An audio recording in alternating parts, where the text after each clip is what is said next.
It's approaching noontime on the 4th day of April 2018, and about an hour ago I was just got back from doing a recording, and I was scrolling through Facebook and I saw an announcement, and I said, hey, I got to get down there. And I got down here. We're at the Rainbow Banquet Facility. We're in the Blue Room, the original part of this facility that the Samples built many years ago now. And I guess we're talking to at least one of the instigators here. And your name? Kevin Bosley. And also known as Flash once DJ in a while? Flash, yeah. All right. And? Amanda McDonald. All right.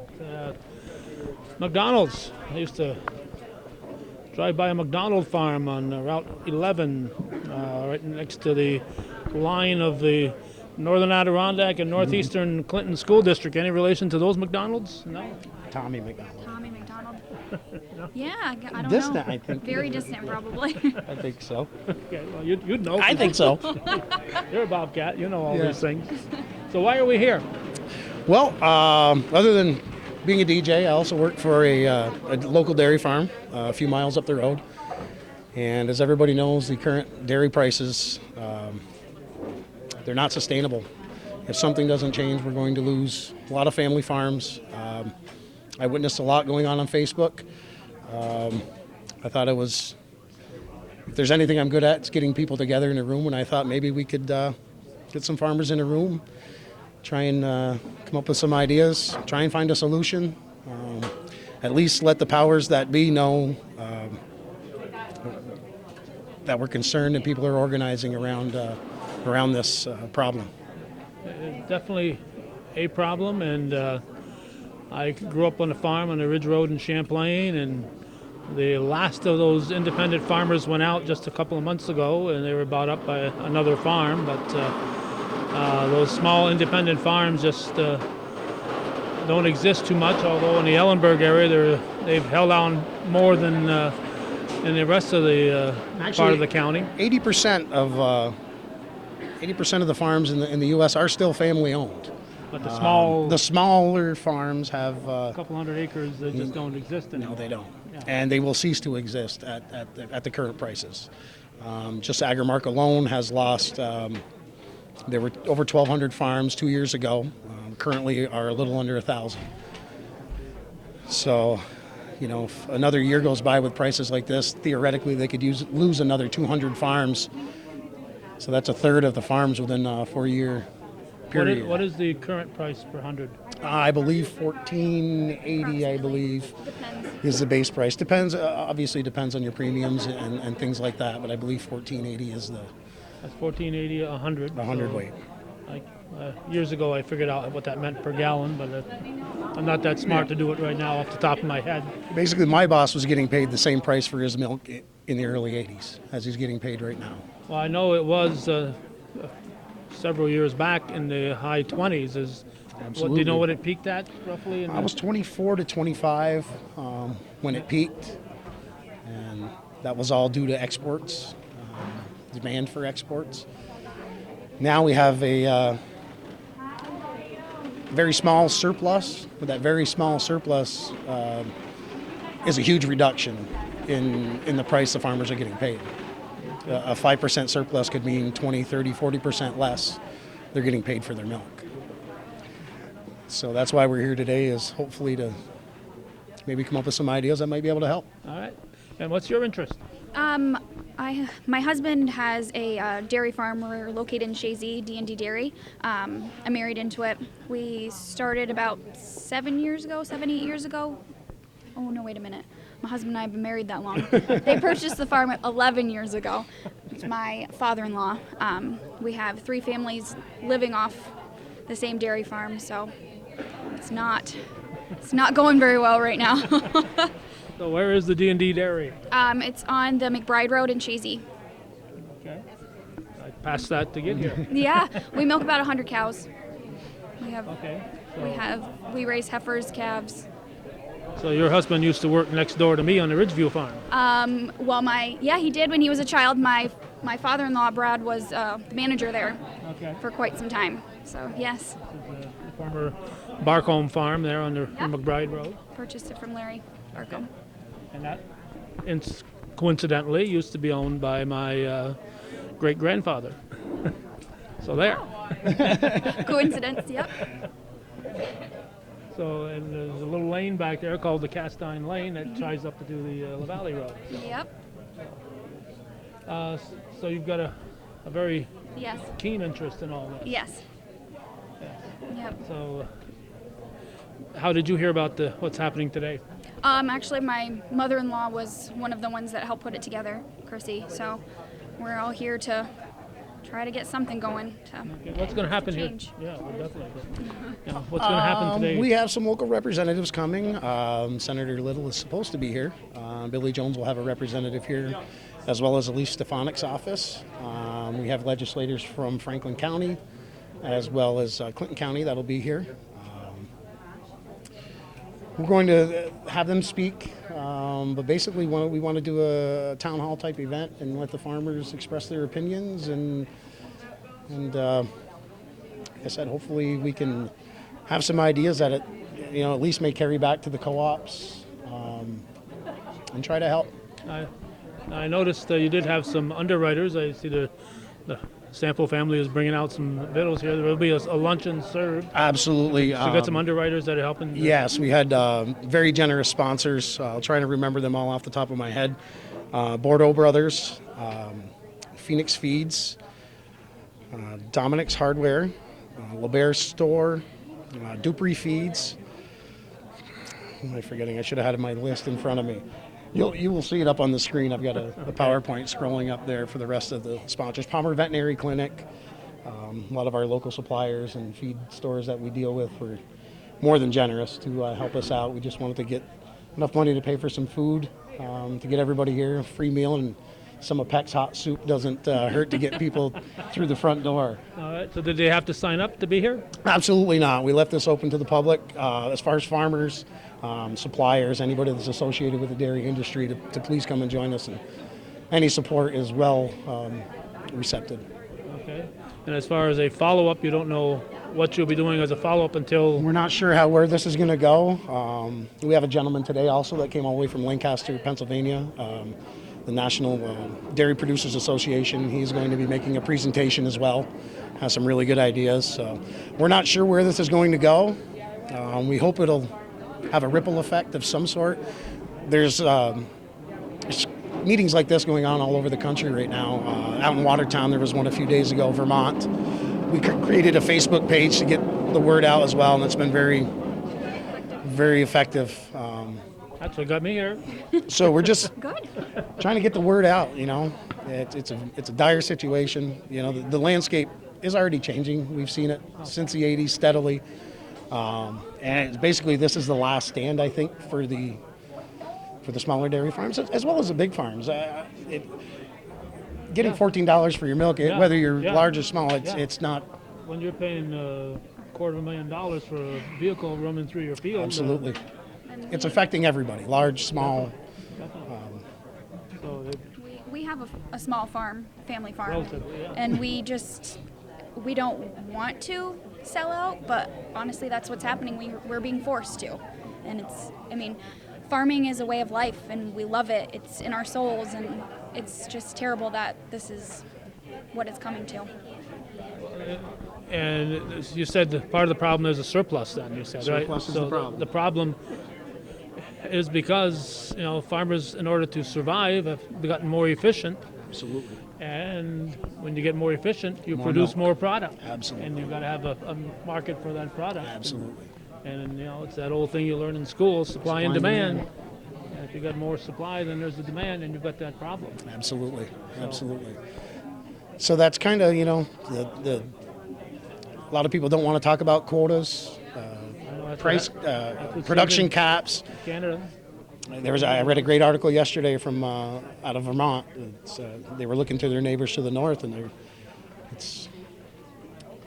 it's an easy fix. It's not. I'm not going to say it's easy, but it seems to be some sort of production control seems to be the only way out.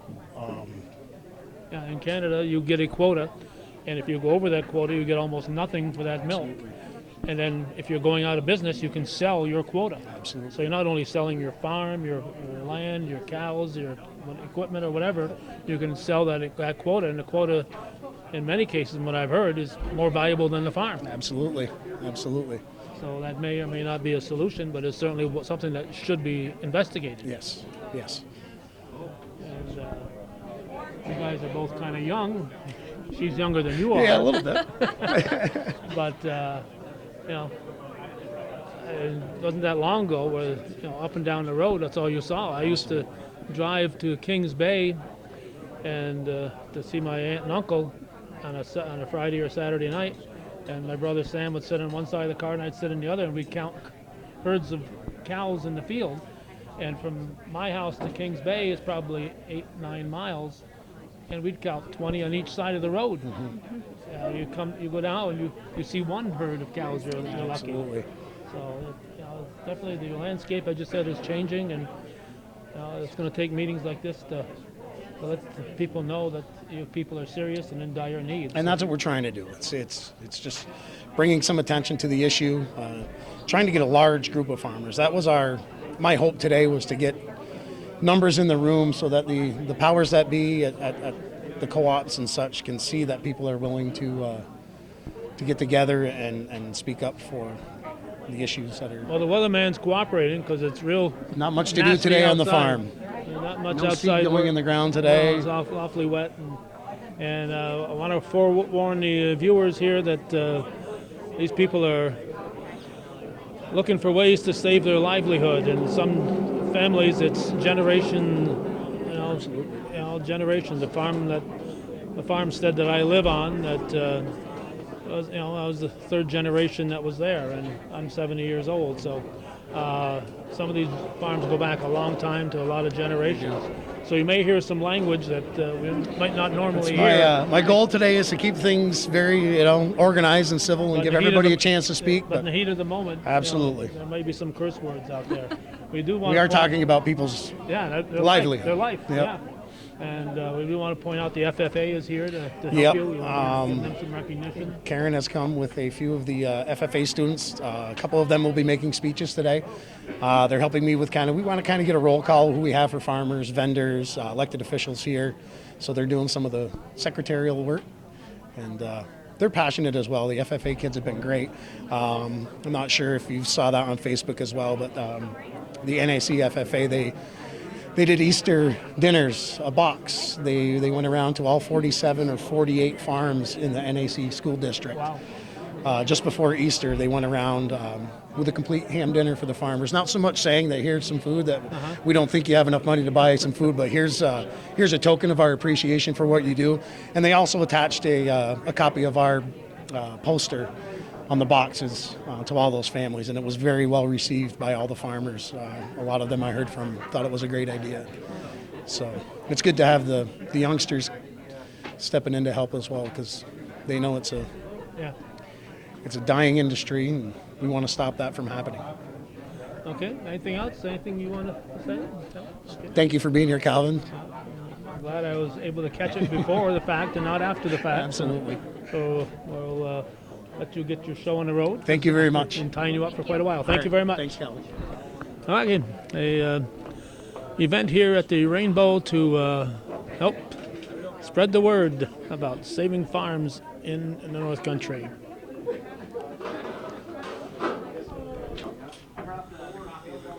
All I know about this next gentleman is what I read in this little brochure that was distributed on the tables. Mike Eby, is that how you pronounce That's it? That's right. Very good. Chairman of the board of the National Dairy Producers Organization Incorporated. Okay, I didn't even know there was a National Dairy Producers Organization, so it shows how far behind times I am. How long has there been an organization? We were established in 2010.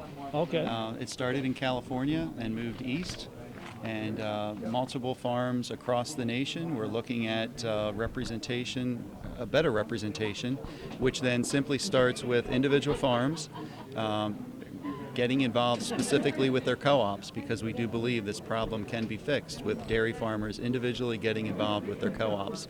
So it's a grassroots movement that's, like I said, been started since 2010. Okay, and I hate to tell you, but it's gotten worse since you started.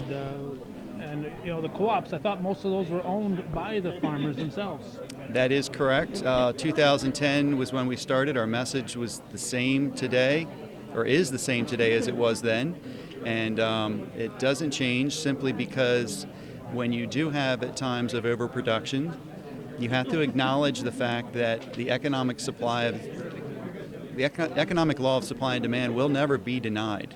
And either dairy producers control the amount of milk that they produce, or the excess milk will control the number of farmers producing it. So that's the message. That's what we've been saying. It's been catching on because reality's hitting home. And I think now they're realizing that what we've said before was coming. It's here now, and now what do you do about it? That's the question. Okay, how did you hear about today's meeting?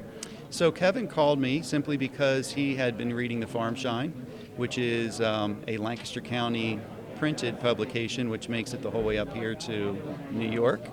And in there, we oftentimes speak of National Dairy Producers Organization. I do editorials as well. He had read that, went to our website through nationaldairyproducersorganization.com, and had learned information about it, and then called me, much like you had seen it here today, and agrees a lot with what we have to say, and wanted the opportunity for me to be able to speak to the people here. Okay, my family was in the farming business up until my generation. My two brothers were in it with my father. Then in '85, my younger brother decided that he could actually make more money as a school teacher.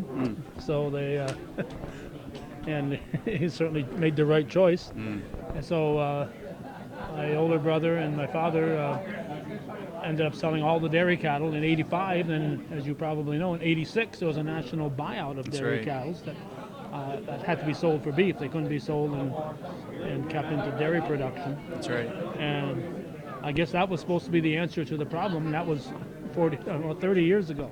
And obviously, we've had some recent times where the prices have been pretty darn good. Right. And all of a sudden, the bottom has dropped out again. And as I mentioned earlier to the people I introduced the program with, part of that problem is farmers have just gotten so efficient. In order to pay their bills, they've got to produce more milk, so they got to.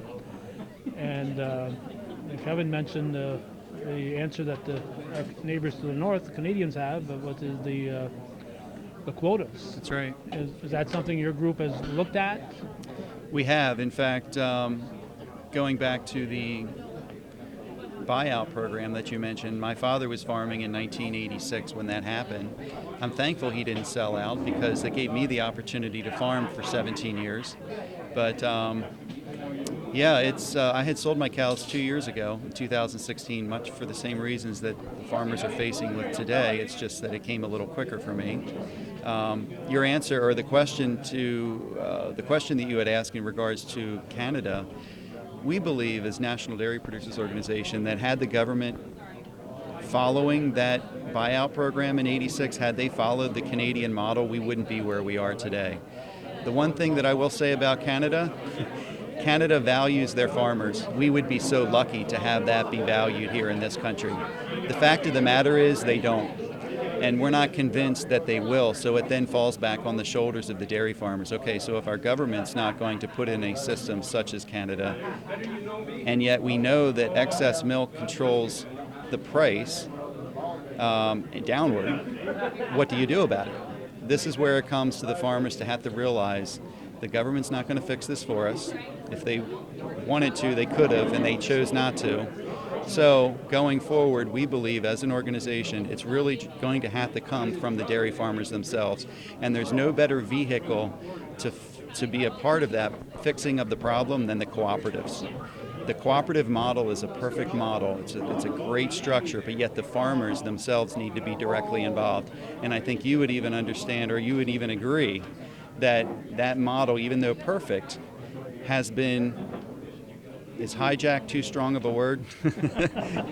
Views expressed of those of the participants. Go ahead. So this is what happens when the cooperative management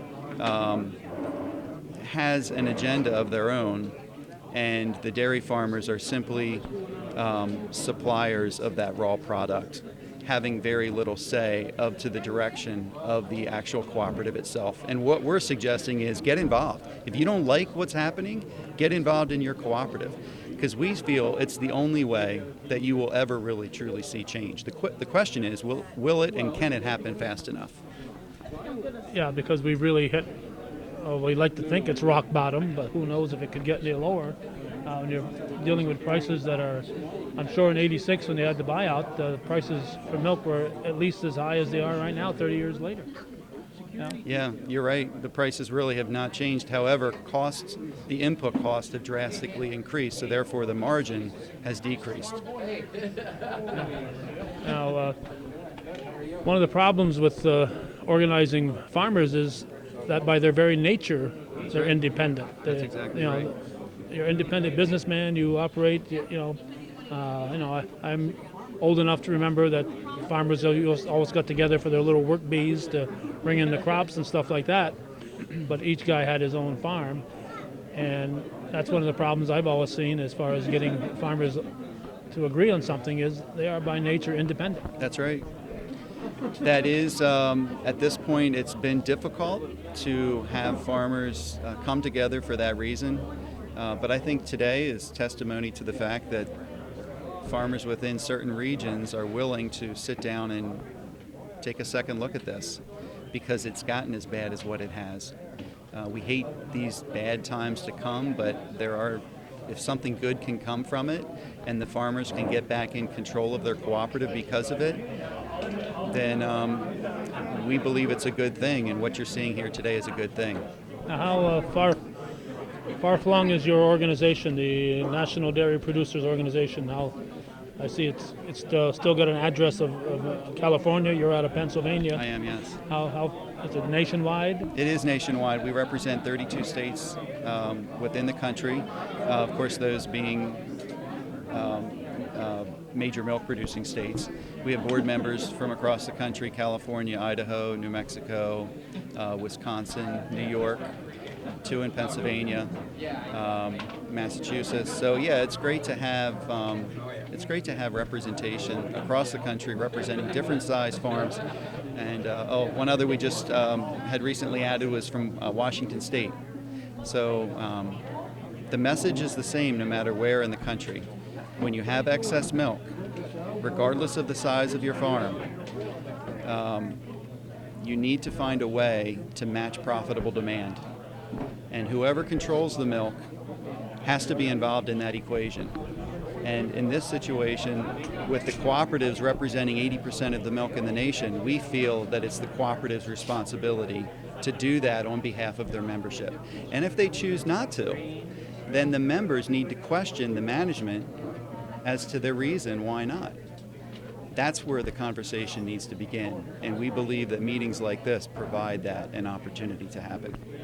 I know, as we've said, that part of the problem is the amount that's being produced. Were there more exports in the past?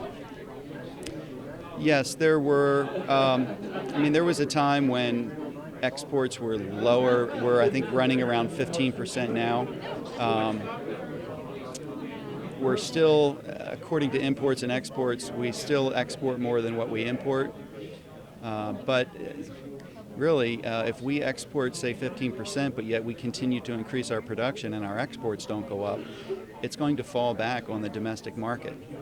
So we believe that as an organization, if you want to continue to produce, you have to at least entertain the conversation about decoupling the milk from what's utilized for domestic and what's utilized for export. Now that obviously takes some federal legislation, but if you're going to go down the road and get the federal government involved, you have to take a serious look, because anything produced in excess that the export market doesn't need, it falls back on the domestic market, and the domestic market obviously can't handle it, because you're seeing the result of that right now. I still drink milk. Thank you. I eat a lot of cheese. Thank so you. I'm doing my part. Yeah. So anything else, Mike? I imagine you'll be one of the speakers today? Yeah, I will conclude here this afternoon with speaking. So, yeah, I'm happy to represent the organization through National Dairy Producers.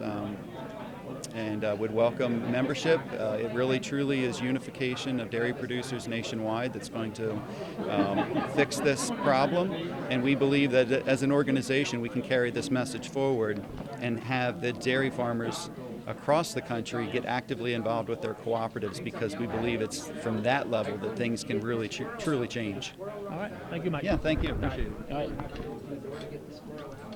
Producers meeting. Thank you all for coming today. I know the circumstances that brings everybody together here today are very unfortunate. Nevertheless, to see this many faces in a room supporting a particular cause is very good. First off, we'd like to thank all of our vendors and suppliers that made today possible. Bordeaux Brothers, Dupree Feed and Supply, CHR Hansen and Phoenix Feeds, Baycharge Farm Equipment, Kerr's Dairy Supply, Palmer Veterinary Clinic, Church Oil, LeBare's Store, and Dominic's Hardware. We would also like to thank our local state representatives that have joined us here today. Senator Betty Little, Assemblyman Billy Jones, Joel Wood from Elise Stefanik's office, Franklin County legislators Andrea Dumas, Don Dubuque, Greg Janiszewski, Paul Lazan, and Paul Maroon. And a special thank you to Mr. Mike Eby, Chairman of the Board of the NDPO, coming from all the way from Lancaster, Pennsylvania to join us today. So we're going to have some speakers come up today, then we're going to open up the meeting a little later on, town hall kind of format. Anybody that would like to come up and speak at the podium is welcome to. If you feel more comfortable talking at your table, we'll bring a microphone to you, but we encourage everybody to chime in and share your ideas with everybody. So without further ado, we're going to bring Assemblyman Jones up to have a few words. We know you're tight on time, so we're going to bring you up first. Ladies and gentlemen, Assemblyman Mr. Billy Jones.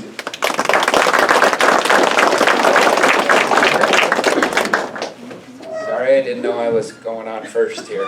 But thank you for having me here today, and thank you for putting this on. And I know, as we said, we wish it was under better circumstances, but we all know why we're here. It's the bottom line is the price of milk isn't what it should be, or it isn't what it needs to be for you farmers to make a proper living. I know that.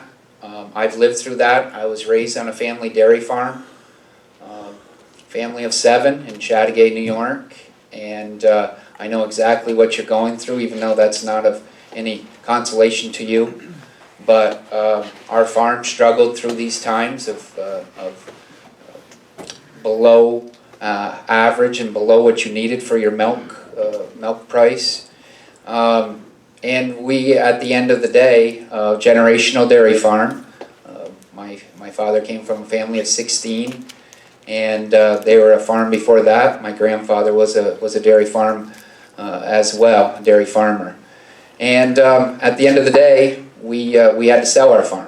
We were forced out because of low prices. And we've been talking about issues here for many years. That was back in 1998, and I was just telling the gentleman over here at this table how we have been through all the stages.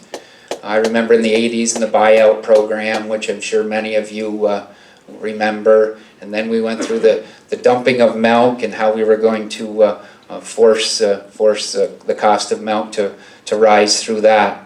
So here we are. I'm 43 years old, and the price of milk today is what it was when I was born in 1974. And how fair is that? It's not, and I don't have to tell you that. But I'm here to listen to you and to your suggestions. I do apologize. I do have to sneak out a little early, but my staff will be here to take notes.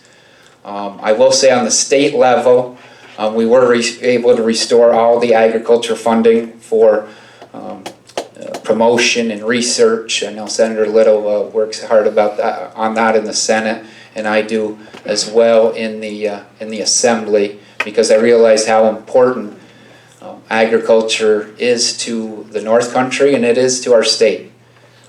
We can talk about, I don't have to talk in this room about how important it is.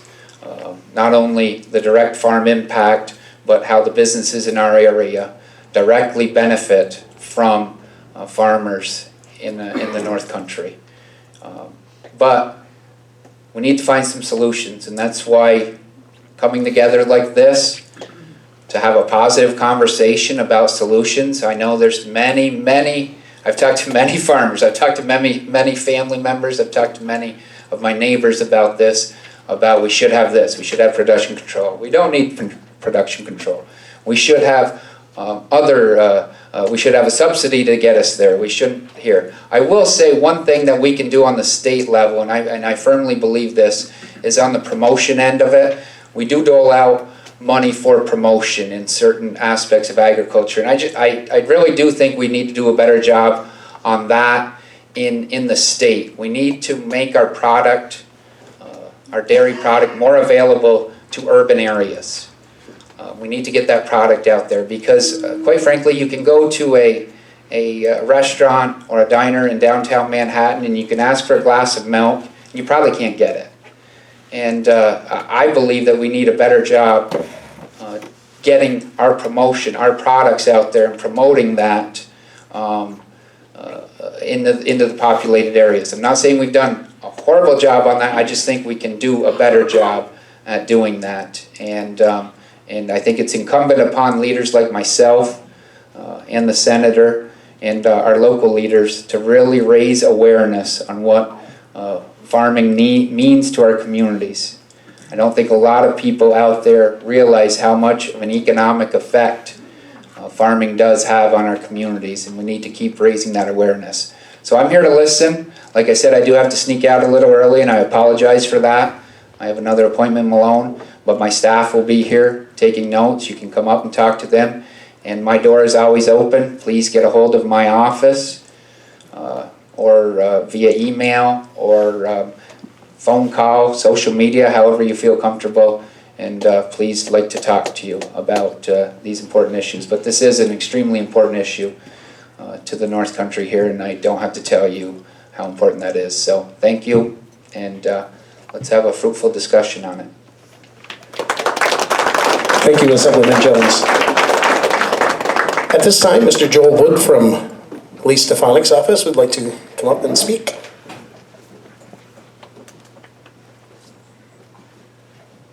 Hello, everyone. For those who I didn't have an opportunity to meet before the meeting began, my name is Joel, and I'm the Regional Director for Congresswoman Stefanik in her Plattsburgh office.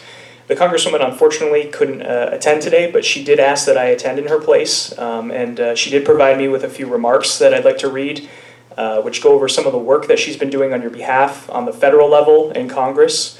As many of you know, the Farm Bill is quickly approaching, and she did ask that I come here today to listen to your questions, your concerns, your suggestions, and your opinions on the matter, and bring them back to her so she can bring those to the table during the negotiations on the Farm Bill. So without further ado, I'll read the letter, and I will also remain here throughout the duration of the event to take notes, and I'll try to stick around after as well, as long as possible if anyone would like to have a private conversation with me, and I can give you my contact information. So the letter reads, "Dear friends, I want to thank you all for inviting me to attend the first Dairy Farmers of the North Country meeting. It is with regret that I am unable to attend due to my schedule. I do want to thank Chrissy McDonald, Kevin Bosley, and all those who dedicated their time and efforts in organizing and hosting this important event. As you know, I am a firm believer that agriculture is the backbone of our economy in this district, and the success of our farmers is critical to the health of our region. Through meetings, conversations, and events with dairy farmers, such as these, I have been provided an in-depth understanding of the many challenges that you face on a daily basis. Just last week, I had the opportunity to host a roundtable event at Jefferson Community College, where I was able to meet with local dairy farmers and discuss some of your challenges, such as the low milk prices, high production costs, as well as the regulatory and trade obstacles. I will continue to take this valuable feedback, including the information from today's event, to work with my colleagues in Congress as we work to resolve these issues in the upcoming Farm Bill. Throughout my visit with dairy farmers, one of the reoccurring complaints that I hear about is the failing margin protection program. The MPP has failed the Northeast dairy producers and is not working as it is intended. This program has not provided the returns many had anticipated, and as a result, many farmers have opted out of this program. Recently, the House of Representatives passed the Bipartisan Budget Act, critical legislation to set spending priorities for the next 2 years. I voted in support of this package, which included several reforms that will benefit North Country dairy farmers. Among these reforms are critical improvements to the margin protection program, which will increase the program's accuracy and reliability and provide greater support for dairy farmers throughout our district. This budget also removed the $20 million annual cap on all livestock insurance, including the Livestock Gross Margin Dairy Program, which will allow the USDA more flexibility to develop additional risk management tools for dairy producers that can complement the MPP. I'm also proud to sponsor the Dairy Pride Act, which prohibits non-dairy beverages from being called milk. For too long, the producers of non-dairy beverages such as almond and soy product have unfairly benefited from the ability to label their products as milk. We know the unique benefits dairy milk provides to our health, and I'm committed to stopping these unfair marketing practices. I will continue to work in Congress to gain support for these important bills and hope to see them passed and signed into law.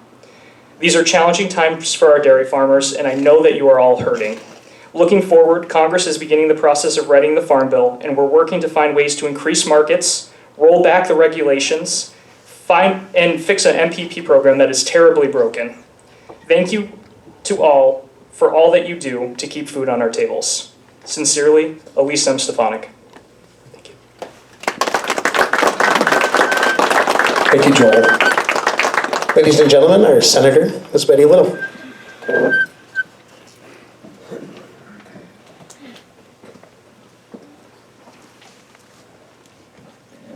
Thank you very much, and I want to begin by commending your FFA students who are here in the back. I can't say it's the best youth organization because I probably get in trouble someplace else, but I really think it is. And certainly one of the best youth organizations, not only making people more aware of agriculture and the demands and the needs for good agriculture, but for leadership skills, and these kids really get it in this program, so I commend you for that. And I also want to commend you for this meeting and for getting together. I always tell people in Albany that, many people come down to Albany to lobby about each and every bill, and I say, there's no place in the world where a squeaky wheel makes more of a difference than in Albany, New York. And if you're not squeaking, we think you're happy. So I think you're all here today to squeak. And I think that's important, and seeing the group and everyone, the passion that you've come here with is really key to this whole issue. And I'm here to listen because I don't have the answers. I know I had a friend who took over his father's dairy farm in Washington County in 1972. And he said at that time, a gallon of maple syrup and 100 weight of milk were the same price. Not so today. And today, and throughout the years I've been in the legislature, we have seen this constant upping in the milk price and lowering and upping and lowering. And we have no control over it, basically, for everything that we have thought about doing, taking the transportation part out or trying to get more consideration for energy costs, higher energy costs in the Northeast. We don't seem to get any place with that. And in all honesty, if we don't do the same that Vermont, or they don't do the same as we're doing, it's going to put New York at a disadvantage. So the things that are talked about and the things that our congressional representative Elise is doing are just really right on and could definitely look at solving the problem or at least helping with the price. You know, I always hear it's the mega farms out in the West, and the price goes up and they go from 5,000 to 10,000 cows, and then the price ends up going down. And the same can happen too in local areas because, you know, good economics is not just hard work and investment, but you're supposed to be getting a profit. And when you're doing the hard work and you're investing and there is no profit, there is really something severely wrong with the economics right now in the dairy industry. One of the things that I think is really key is people today want to know where their food, and I think rightly so, and Billy hit on something, maybe promoting New York milk and New York dairy farms and New York. but they really want to know where their food is coming from. And we've seen a growth in farmers market. There's actually, in this bill, the schools will get 25 cents a lunch more than they were getting if they use local, 30% local products from local farms. And that could be milk too. So we've tried to do a lot of things. We have the Northern Egg research and development that our Northern Egg District, another $600,000 for that in this year's budget, as well as a lot of money for promoting maple products and apple products and hemp and several other things that are there. So Senator Patty Ritchie is chair of the Egg Committee, and she's a Northern senator, and we work together on all these things. And she's done a good job getting all those agriculture things back in the budget. So I'm here to do anything I can do to help you out. So glad to be listening. Thanks for the invitation. And most of all, thanks for doing this, and thanks for being here. You're going to get attention. And you're squeaking. That's what's needed. Thank you. Thank you, Senator Little. At this time, we'd like to welcome from Franklin County, the legislature, Mr. Don Dubuque.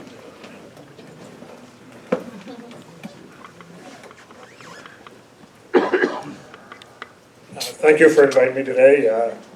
What I'd like to say is Franklin County knows that it's an important issue. It's a very important issue. There's 5 legislators out of the 7 from Franklin County here today, so we know that it's an issue, and we're here to do whatever we can to help. I don't know what we can do to help, but just tell us what we can do to help, and we'll do everything we can to help you out with any issues. And that's basically all I got to say. Thank you. Thank you, Don. At this time, we'd like to call up a couple of our FFA students that have prepared some remarks for today. Mr. Dolan Gilmore and Miss Madison Perrier.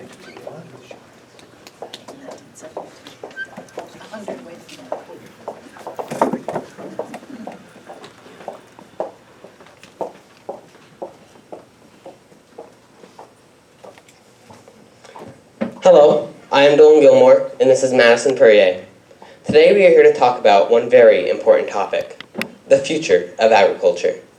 When you hear the word agriculture, what do you think about? The majority of the people around the world would say tractors, sows, and plows. But we know that agriculture is more than that. We know that agriculture is a way of life. Every one of us has grown up involved in the agricultural field, and has had a mentor to show them the importance of this life. Now, in this in mind, I'm sure most of you are wondering why we are even here. We are officers in the FFA, an organization who prides itself in the growing of leaders in preserving the future of agriculture. And for us, you are the mentors who will teach us everything we need to know to strive in a changing world. Today, farmers take up only 2% of the population, and that 2% feeds and clothes the rest of the world. But sadly, that 2% is struggling. My question is, how can the other 98% not realize the importance of agriculture and do their best to fix the problem? The struggle that we are facing is nothing new for the agriculturist, and it won't be the last we see of it. That is why the present and future generations of agriculturists must band together to make agriculture and the dairy industry better now and preserve it in the future. It is up to us to use our voices and push for a change in our community and nation. We as youth of agriculture want to ensure we will have it in our future. I would love to be an agriculture education teacher, but how do I know what the future of agriculture holds? It is so hard for educators and mentors to teach us when we don't even know what's coming. We need to ensure that the future of agriculture is preserved for future generations to come. In times like this, it's hard to have hope, but we have to. We have to hope that something good is coming. My favorite quote is from Patty Millett. She says, "When you hit rock bottom, you have nowhere to go but up." Think about that quote. At this very moment, we feel what rock bottom is. The future of agriculture is in our hands and no one else's. We have the capability of turning the page for agriculture. We are the future. So keep using your voices, and remember, no one is in this alone. Thank you. Thank you, Dolan and Madison. At this time, we're going to bring our special guest from Lancaster, Pennsylvania, Mr. Mike Eby. Mike has a presentation, and we'll entertain questions after his presentation.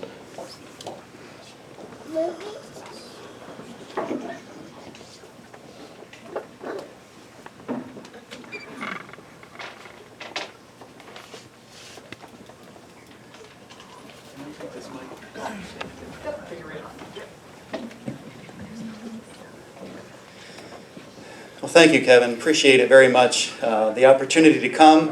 I give you greetings from Lancaster County, Pennsylvania. It's about a 8-hour drive from here, but it's well worth the effort to come. It's great to see a room full of farmers. You're here for one purpose and one purpose alone, and that is to seek a future that is different than what you're facing today. And I hope to be able today to show by example of what's been done regionally and what can also be done on a national level. So with that, I'll introduce myself, Mike Eby.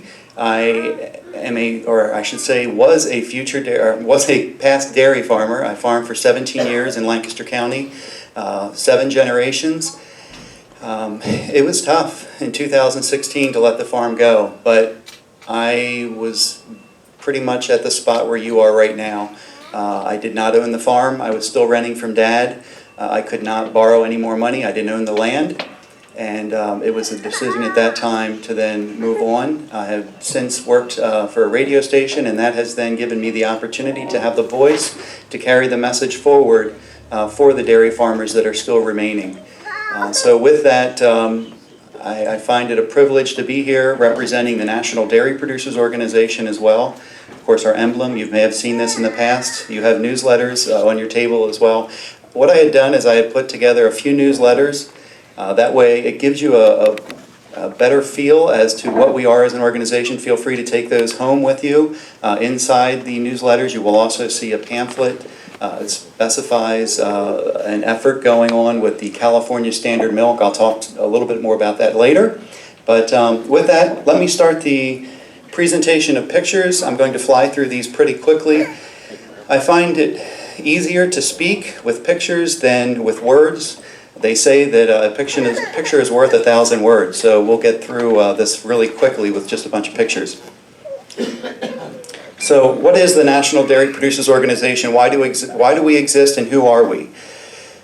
I've explained pretty much why we exist. It is here so that you can have a future, because without profitable pricing in milk, you will not have a future. The question is, how do we get there? Board members ranging from multiple states across the country. Currently we have board members in California, New Mexico, Idaho, Washington State, Wisconsin, 2 in Pennsylvania, and New York. And we are happy to have representation across state lines. We are not about the size of the farm. We are about a profitable price for dairy producers who produce that milk. And how do we all get there? That's the question. Picture of a few of the board members. This picture was taken in Virginia, and we even have Amish that are representing the board. You can see the Amish hat. They, of course, don't like to have their picture taken, but he did acknowledge the opportunity to be able to at least put his hat on the table representing the Amish. So we are thankful to have Amish because there are, if you are familiar with Lancaster County, there's a lot of Amish representation in that area. To be a board member, you had to have been a dairy farmer or currently dairy farming. This is a picture of my dad and my daughter, and of course the pets that always follow along the farm. Proud of my registered Holstein herd that I had. Of course, had sold that, but loved the dairy farming in the 17 years that I had the opportunity to be there. I had mentioned a little bit about the opportunity to be able to, since being dairy farm, also get into the radio world, which gives me a chance to be able to reach out into the not only local but also across the nation. For those of you that may hear of, recognize the name Bill Baker or Dairy Line, recently called Dairy Radio Now.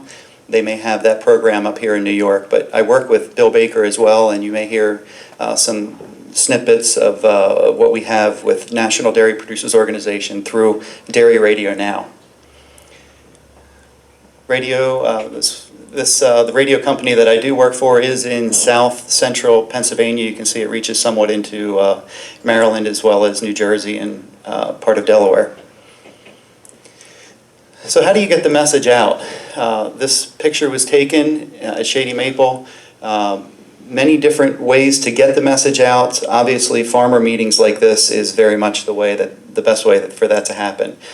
Picture taken in Virginia, much the same way that you have here today. Also, getting out to the public, promoting milk. We as an organization are a big believer in the best way to promote milk is to give it away. And if we can have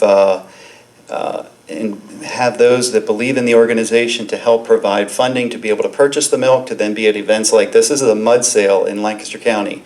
I don't know if you've ever heard of the Gordonville mud sale, but that's a picture of the mud sale. All walks of life come through that once a year, and provided opportunity to be able to give milk away to those anyone who wanted. Many of you may know of Pete Harden.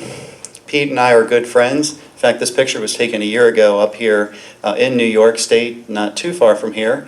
But Pete Harden, of course, is the author of The Milkweed. He has a lot of good information within that article. If you're not a subscriber to that, I would recommend that. Also, a plug for FarmShine. You have an article of FarmShine on your table. Thanks, Kevin, for making that possible. FarmShine is how Kevin found out about the National Dairy Producers Organization. So if you're not a subscriber to FarmShine, there's a lot that happens that you're missing. And I recommend those two subscriptions if you're looking to stay up to speed with what's going on. The meeting with Pete Harden.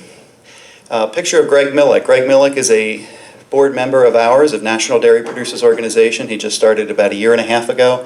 This meeting was taken in Watertown. Actually, yeah, it was Watertown just last year. But these are the things that have to happen. We're thankful that legislators are willing to cut time out of their day and come and listen, because quite honestly, you guys are going to have to be part of the solution too. And it's not just farmers, it's also everyone involved. Being involved specifically with ag shows as well. This would have been the Keystone Farm Show. Also at the Ag Progress Days, donation of milk. So National Dairy Producers Organization there's a buzzword here, transparency. Everyone likes to use it, but the reality of it is we need to push for it even more, even within our own cooperative structure, who handles the milk. And I think many of you can agree upon that. Even to be put in the papers and continuing to claim of the things that need to be done differently, and I'll get into that specifically. Let me give you one example. This is a Pennsylvania issue. It's not a New York issue, but it at least gives you a little bit of an understanding to what we deal with in Pennsylvania, and I'm sure you face much of the same thing. There was a bill called House Bill 1265 in the state legislature. It's been up for 2 sessions. It's been killed twice, and it's been killed by those that are not in favor, I hate to say not in favor of transparency, but that's really what it came down to. There was supposed to be a line item on each farmer's milk check as to the overorder premium, and it was killed simply because they did not want to acknowledge what that price was to each individual farmer, and it also would have disclosed milk coming from other states into Pennsylvania, and that was the biggest reason for that. So this just gives you a little bit of an idea of what we are looking to do. The Amish too, they get involved. I'm telling you, it's what it takes. The picture here is Elder Vogel. He would be the senator of the House Agriculture Committee. I took 7 or 8 Amish with me. Elder Vogel was coming down to the bottom of the escalator, and the Amish just surrounded him and asked him questions and wanted to know whether or not we could have a hearing on this issue. Fortunately, they had honored our request, and we had this hearing. This hearing would have been at the Ag Progress Days in State College back in 2016. Unfortunately, there was nothing that had come from this. The House bill did die, but it does show you right there farmers getting involved. Standing room only. there were quotes of 800 people in that room, so of course you can only see a portion of that. But that right there is an example of dairy farmers knowing that they need to represent themselves. So we cannot count this as a victory. However, I do go back to this constantly and say, listen guys, because you came, they now know you exist. And it's from this we build upon. This room here today, it's from this we build upon. Dealing specifically with Washington, D.C., there's a lot of things, a lot of different angles, a lot of different tentacles to this issue. We as an organization had been involved. We have board member Gary Genske. For those of you that are participating in our Tuesday night calls, and you hear Gary Genske and Bob Crucker. Gary is to the left to this side of me, from California, and Bob Crucker is from Idaho. And we, of course, had gone to Washington, D.C. and spoken directly to the legislators on issues pertaining to things that are near and dear to the dairy farmer's heart. I mentioned the newsletter. This is a good time for me to follow up on that. Every Tuesday evening at 8 p.m. we have a conference line. So if you look at the front side of the newsletter at the very bottom on the left, you have a telephone number and you have a PIN number. And I welcome anyone in this room to join us on that evening call. It's a great way to communicate with dairy producers across the nation.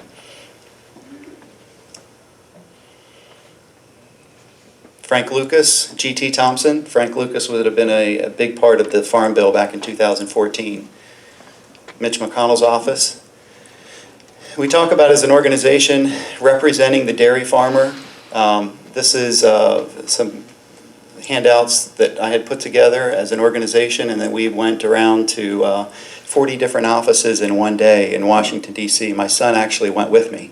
And there's no better way to walk into an office than with a 13-year-old son. You can testify to that, right? You want attention? You put your boy in ahead of you. He opens the door, he walks in and says, my dad and I are here today to talk to somebody about the dairy issues. Instant, okay? That's how you get attention. Because they now know this is the next generation. This matters. This is not just a lobbyist coming in to speaking of these issues. This is a family farmer, and he's bringing his son with him. So keep that in mind. If you're going to go visit, take your children with you. It's a great experience for them too. G.T. Thompson, pictured with Newt Gingrich, we talked specifically about the 100% USA identification on products, country of origin labeling. That's a hot topic issue. World Trade Organizations, it's tough, but I will tell you this. This is what Newt told me, face to face. He said, you're at a major disadvantage. Processors like to buy cheap, and if they have access to it outside of the country, they are going to continue to lobby for that opportunity because it's cheaper for them to continue to be able to do that. That doesn't mean that dairy farmers shouldn't continue to push for country of origin labeling because it's in your best interest, but just know you've got a big uphill battle. You've got processor lobbyists that are paid to keep it the way it is currently today. So with that, I have a different twist as an organization that we can present to you. If we can't get it accomplished through Washington, D.C. and have it be federal law, there are other ways. This is just a couple more pictures just showing Center for Dairy of Excellence. You have Mark Stevenson, Andrew Novakovic, being involved, getting to these meetings. Those names probably mean something to you. Cornell, Andrew Novakovic. How many people know of Andrew? Economist? Okay. Get to know these people because they carry the message for you. Our senators, legislators. I show you all these pictures to show you that you need to involve these people in fixing the problem. But yet, the solution really, truly comes from within, and I'm getting to that. Okay, Colin Peterson, I put this picture up here to show you. I met with him in Harrisburg just this past January. He admitted to me personally that the MPP program was a failure. He also took credit for helping National Milk Producers Federation draft the initial MPP program, which I think means something if he's going to come out and say, I drafted it, I take the blame. He stood up in front of all of us and took the blame. And he's not sure whether or not it can truly be salvaged to where dairy farmers are going to want to participate in it. That to me told me that we can't look specifically to government alone to fix this problem. Okay, so I have this picture up here for a reason. And I don't mean this in any disrespect to government, okay? Here's the paper. Farm Bill, Agriculture Committee, Commodity Programs, Conservation, Trade, Nutrition, Credit, Rural Development, Research, Extension, Forestry, Energy, Specialty Crops, Insurance, Other. Why are you here to speak today? Dairy falls under the Other in Farm Bill discussion. It was a slap in the face as a former dairy farmer to have that. But I show you this not to paint government in a negative light, but to just show you the reality that these problems are going to need to be fixed, I believe, through your cooperatives. And I believe it's going to be your involvement through your cooperatives to truly make this change.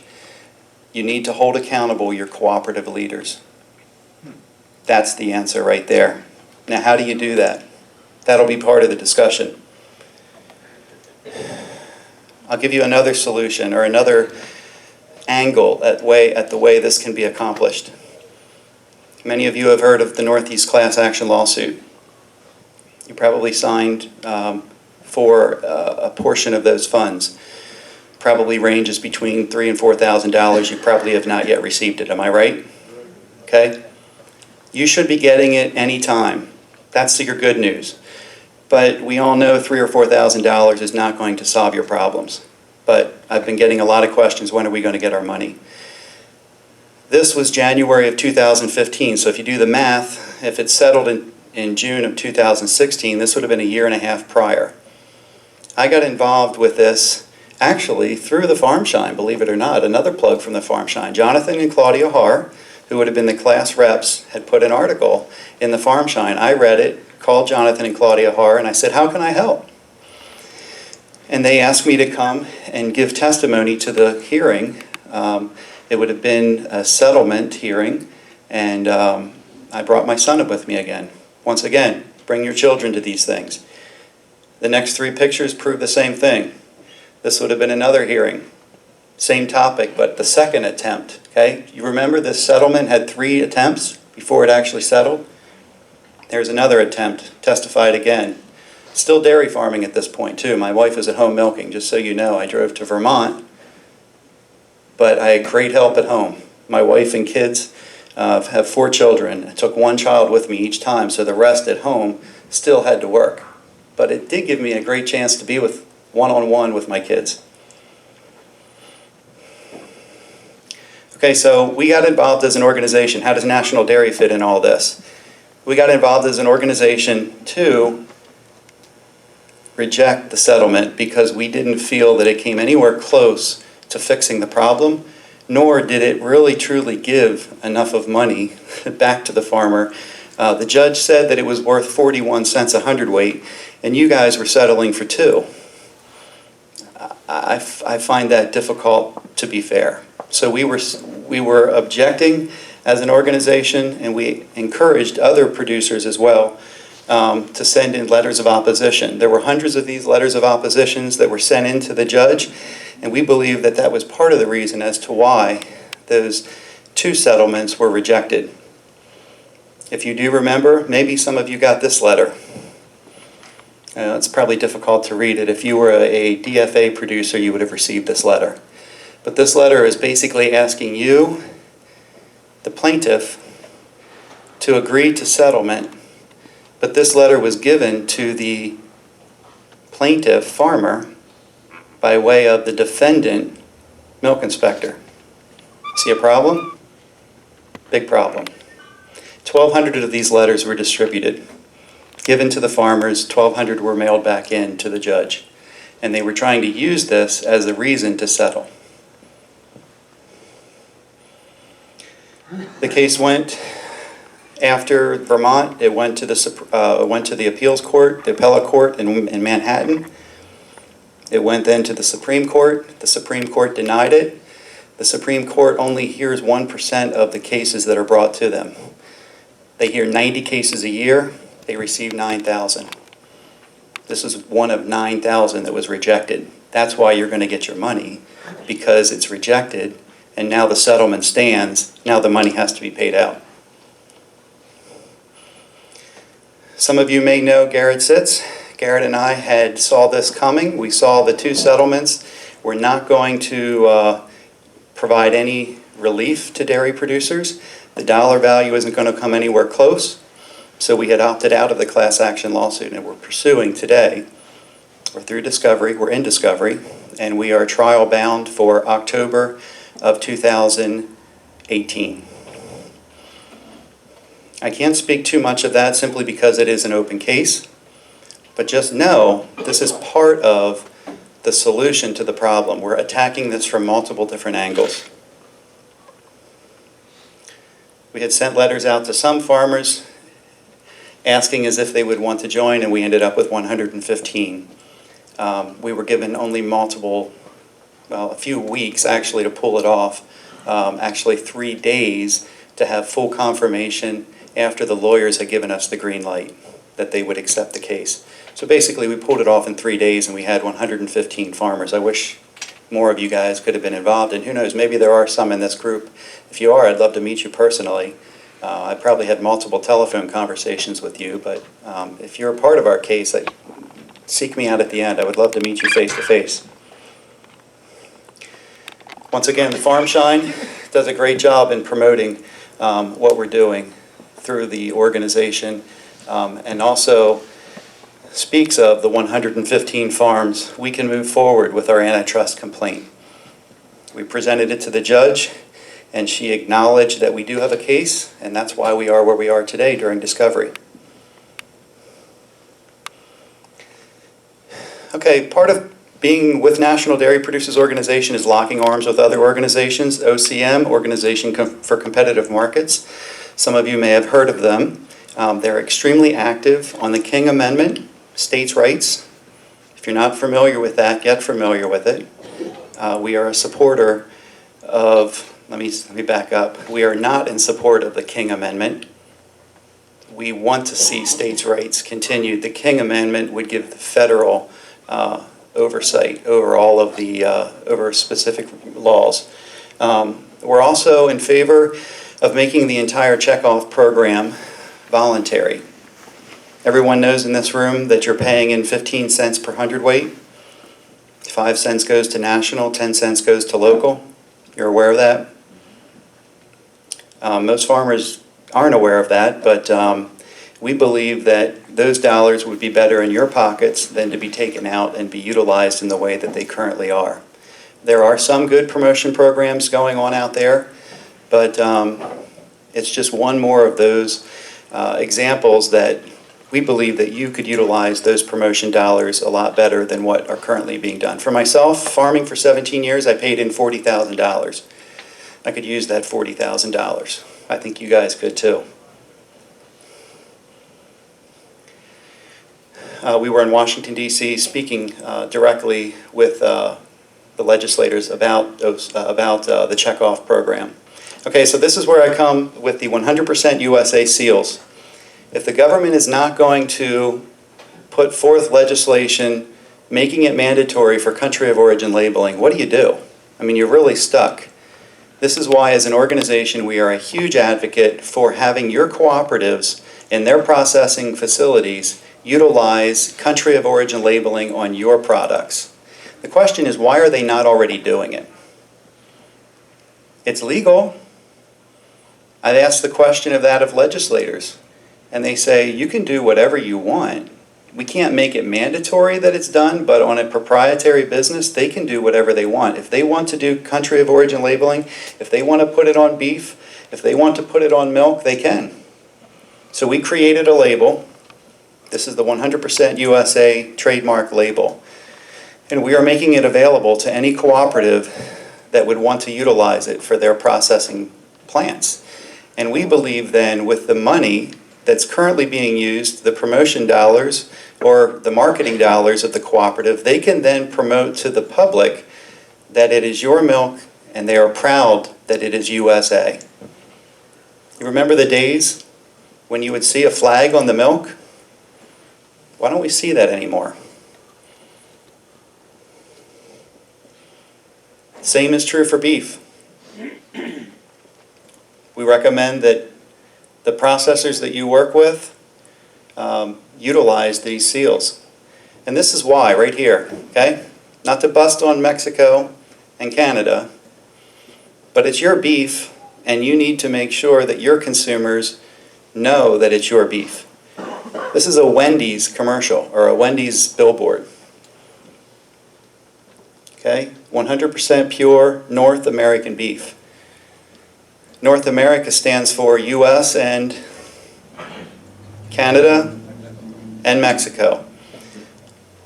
But I would think that the majority of the people know immediately, right off the top of their head, US and Canada, but they don't associate Mexico as North America. They think Central America. So we believe that advertising like this can be misleading, and therefore the need for the 100% USA seal. Brazil, you've heard recently beef coming from Brazil. So with that, we've created labels and we've created seals to make possible to be sent into retailers. We figured we can work it from the bottom up. Let's talk to specific retailers that want to label product. Let them do their homework backwards. Let's see that they can source product from places that can be identified, give them the labels, and then have them label it, and then utilize their dollars as retailers to promote 100% USA beef and 100% USA milk. So if we can't get it done from the top down through government, we can do it from the bottom up. More promotion of that. Okay, so inside of your pamphlet, some of you may have seen Family Dairy Farms. This is an organization that I'm also part of, that National Dairy Producers Organization supports, and here's why. How many of you have heard of the California Standard Milk? I know we're a long way from California, but have you heard of it? Okay. We started with Dairy Made Plant in Maryland. This is a label of actually milk from California. If you look, and this is 2% by the way. So if you look on your 2% label of the milk that you drink here in the state of New York, you're going to see protein at 8 grams. California, 10 grams. You know why?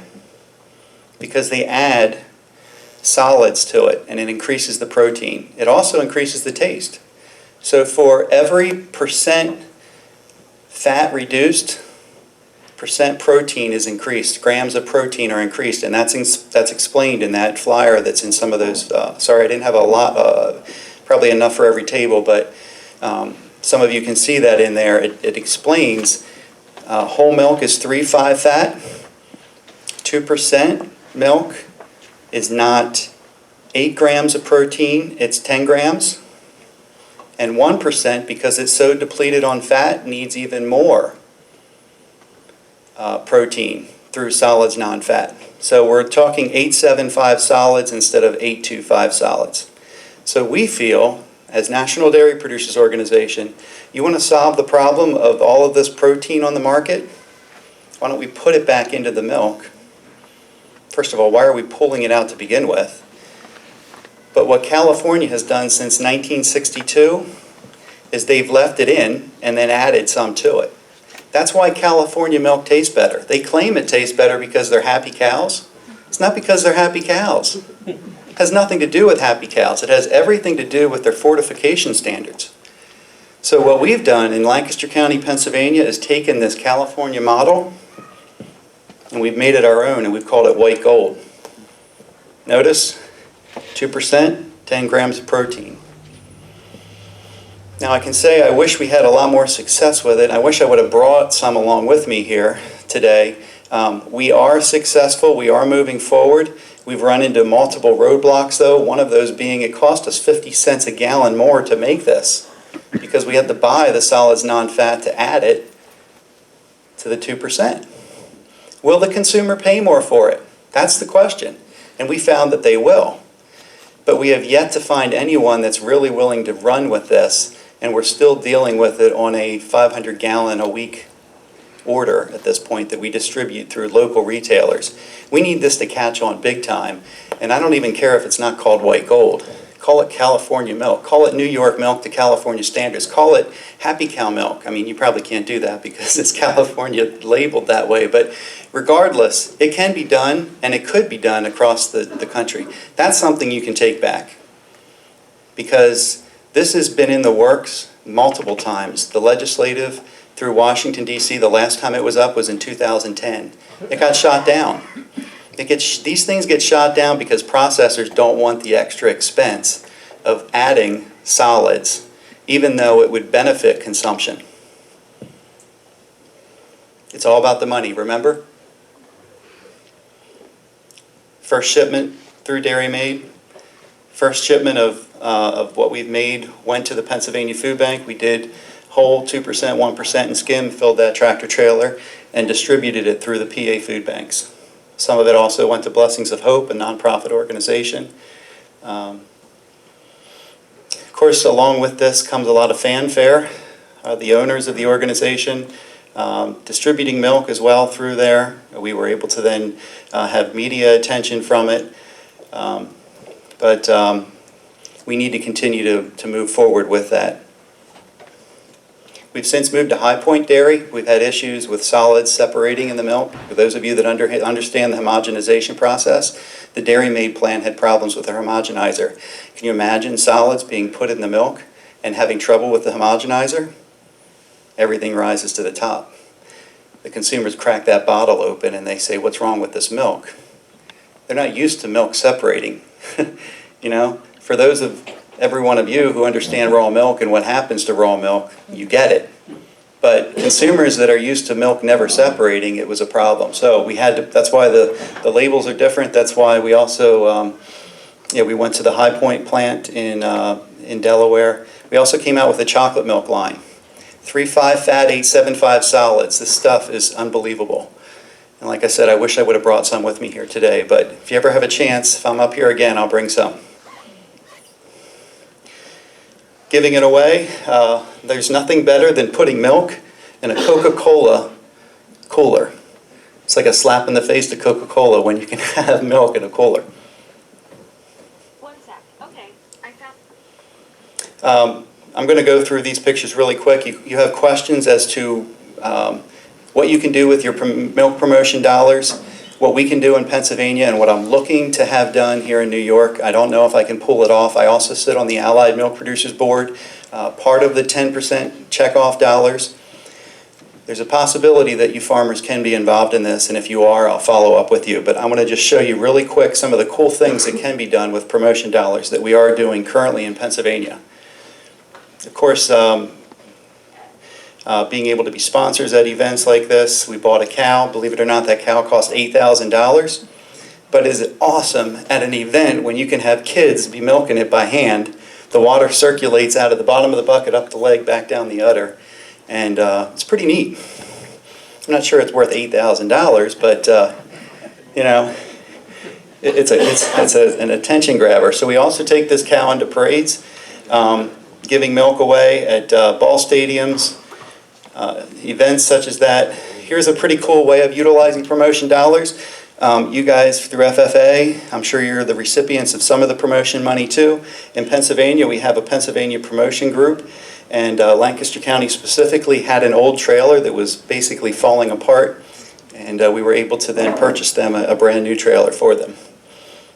We go through parades with that cow, continue to hand out milk. We've sponsored a race team through sand drags. Who would have thought that you can advertise milk in California by racing on sand dunes? But this is one thing that Allied had then sponsored. You know, you get pretty dry and thirsty in California in the sand too, and here's just an example of that. Of course, again, through the parades, handing out cheese sticks. Just a lot of great involvement, and I would love to be able to see you guys be involved in doing some of those things too. So we just ask that you continue to follow us with what we're doing here with National Dairy Producers Organization through social media, through our newsletters. If you'd like to be a member in those newsletters, there is an application form. Feel free to fill that out. Keep watching with what you're seeing through FarmShine. Also through the milkweed, there's things in there that he speaks on behalf as well. Our major motto is making our co-ops great again. Now, some may feel like we're stealing this because, of course, we know Donald Trump, make America great again. But we really truly believe that the co-ops are where it's at. The co-ops can be great again. They just need representation from you, and they need you to continue to ask of them why it is that they are accepting non-member milk. Why are they accepting milk in excess of profitable demand? Why are they continuing to build processing plants even though the milk from those processing plants aren't giving you a profitable price? And why is it that they are not putting on their milk and cheese and yogurt from your milk as members country of origin labeling? There's no law that says they can't. They simply choose not to. And we believe that if you as members start asking those kinds of questions, they won't be able to ignore it. So I'm saying here today as an organization leader, if you're looking to have that be done and you can then convince your cooperative leaders, we'll provide these logos for you to then have them be put on your products, because you need to be able to proudly represent your milk being from this country.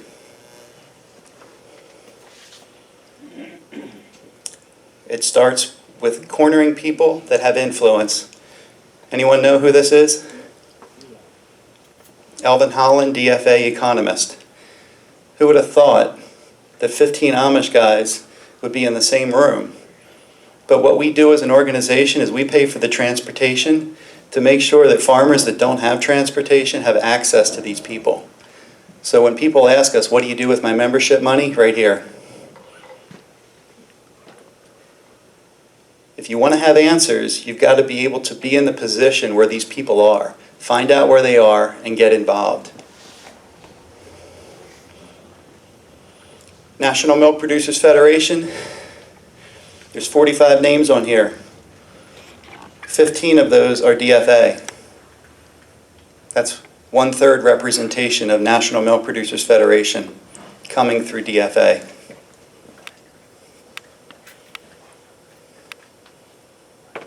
We need to continue to get the word out through the papers. I'm going to read this in conclusion because this is our message right here. National Dairy Producers Organization, it starts up here, boards of dairy co-ops should change their ways. This was written in the Lancaster Farming, December 2016 of 2017. To all dairy co-op boards of directors, you have failed and continue to fail to manage your dairy farmer-owned co-op in a way that provides sustainable, profitable milk price to as many members as possible. Together, the co-ops you manage handle nearly 80% of the U.S. total production, but the number of your co-op members have fallen dramatically from several hundred thousand to only 30,000 existing members today. You may have benefited co-ops management's best interest and the best interest of their processing and retailing partners by achieving increasing product volumes and sales numbers, but you have done so by encouraging and accommodating a milk supply in excess of profitable demand, resulting in member dairy farmers receiving a price less than the cost to make the milk and their financial destruction. Am I right? You need to change your co-op goals and management teams to ones that will provide a sustainable, profitable milk price to their members. Do your job, co-op boards of directors. Benefit your members and preserve what is left of our secure, diversified national milk producing infrastructure. And that letter was sent to the top 15 co-op boards of directors and their management. Profitability is not a crime. It's our motto of National Dairy Producers Organization. There is no law against making a profit. It's not a crime. And with that, we take our message and we spread it across the country. So thank you, appreciate it very much. And I entertain any questions that anyone may have. A couple minutes. Any questions? The solids that you're talking about in that milk, I mean, are you talking about dairy solids or fat? It's solids. Okay, so the question is solids within the milk. You're talking about to take into California standards? Right. Okay, so what they do in California, they are set up to handle it in volume, and they do it through reverse osmosis.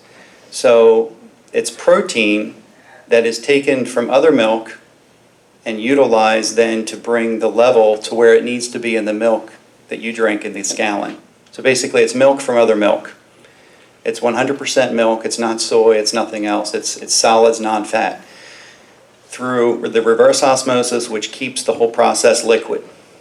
That's the best way to do it. It costs about 18 cents a gallon to do it the way California does it. It cost me 50 cents because we're utilizing powder from the Laurel plant in Maryland, from Maryland, Virginia. So we're purchasing the powder, we're adding it to the milk to increase the solid content from 825 to 875 on every gallon of milk.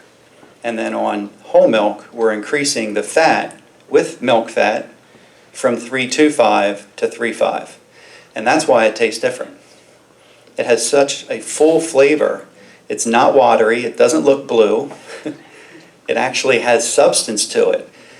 And the reason why I think it's so important to go this direction, you will never convince everyone that whole milk is better for you. I know it's better for you. Most of the people in this room know it's better for you, but there is a select group of people that will never get it. They're always going to be 1% drinkers and you're not going to change it. So why not at least make them milk lovers? If they're going to drink their 1%, they should enjoy it and they should get the extra protein because of it. And in California, you do. And that's why consumption in California has not nosedived in the fluid market that it has in all other 49 states.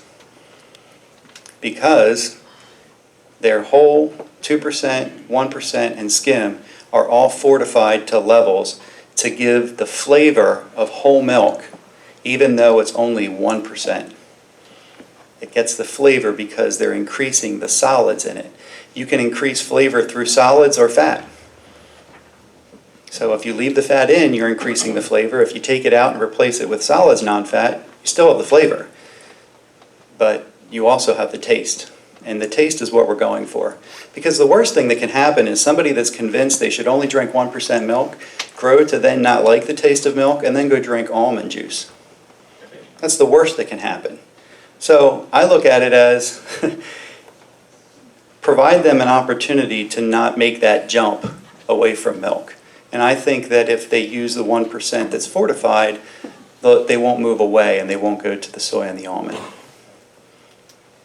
So these issues, these small issues, are not going to change the dairy industry, but could have a dramatic effect in the recovery of it, simply because removing excess product off the market will change.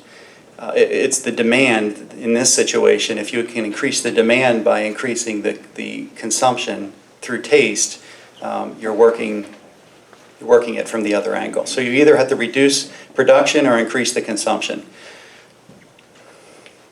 Any other questions? How many members do you guys have? So we have 32 states represented currently. We are about 800 members. We need to continue to grow. And yes, I mean, at this point, we do have the momentum on our side. We had just recently picked up a board member from Washington State who is a huge advocate for us. And if you guys know anything about Washington State, there's some large dairies out there. And with our treasurer being from California, owning a farm in New Mexico, Gary Genske, whom you've seen a picture up here, he's the CPA of Genske Molder in California. He does the books as a CPA for 12% of the milk in the nation. So he gets around. He sees a lot of farms, And our message is continuing to move and spread through across the country. The letter that you have in here to sign and send to the co-ops, what kind of, if any, feedback have you gotten from co-ops when they're receiving those? That's a great question. So what comments did we receive from co-op members once they received this letter? Gary Gensky actually got one of those. Gary is a DFA member, and he actually received a call from a co-op board director and said, "What is this all about?" He says, "I thought we are doing a good job for you." And it then gave Gary an opportunity to explain to him what a good job really truly means. A good job is not necessarily making the cooperative profitable. Your job is to make your dairy farmer members profitable, and you're failing. So that was one scenario. It gave Gary an opportunity to tell this board of director that you may think, all is well because you're told all is well by your management, but ultimately what is happening is the dairy members providing raw milk to your cooperative are failing miserably, and it's on your back. You're responsible simply because you as a co-op board director could accept only the milk that could be profitably sold on your behalf as a DFA. And we believe that if multiple co-ops were to do the same thing, because the cooperatives control 80% of the milk in the nation, if they were to collectively, did I just drop this? Your battery died. Yeah. If they were to collectively only accept the amount of milk that could be profitably sold, we believe that your problem would be well on its way to be fixed. Now, there's always someone else out there that says, well, what about the processors that are outside the cooperative structure? That's 20% of the milk. And we also know that the cooperatives balance for a lot of those processors that are outside of the cooperative control. So just know that if you want to have any hope in fixing this problem, it's really going to start with each one of you in this room, and it's really going to start with being involved with your cooperative and asking questions, specifically those 4 that I had mentioned earlier. You remember with the ending with the 100% seal? Those are the things that need to be asked of these members, your co-op board of directors as well as the management. And this is why we're here as an organization, to be able to be with you in those processes. It all starts around the kitchen table. We think it's a great idea for each one of you as a group to meet with your own boards of directors. They're getting serious flack in Lancaster County. I just got a call yesterday from a cooperative that's sick and tired of all of the calls that they're getting from their members, and they're blaming us for it. I don't necessarily consider that a blame. It's the job of the cooperative director to answer the call from you and listen to you and then represent you. It's not supposed to be the other way. The director is not there for the management to tell the director what to tell you. The director is there for you to be able to reach to your director, and then your director directs the management. And it's totally backwards, and we need to get back to flipping that around. And we want to help in that process. Anything else? All of the things you talk about, I've been doing this for a long time. I've heard this whole thing many times. Not once you said something about a quota or a supply and demand, anything like that. How come you don't think that'll work? Government-controlled supply and demand? Keep the government out of it. Yeah, absolutely. We got enough power and money here as far as farmers. How come we can't hire somebody? He's right on. Did you hear what he said? You can control this problem as farmers. You don't need the government. That's the position of National Dairy Producers Organization. You may have seen pictures up here reaching out to legislators. It's not to ask of anything of them. It's to tell them what we're doing so that way they see what's happening.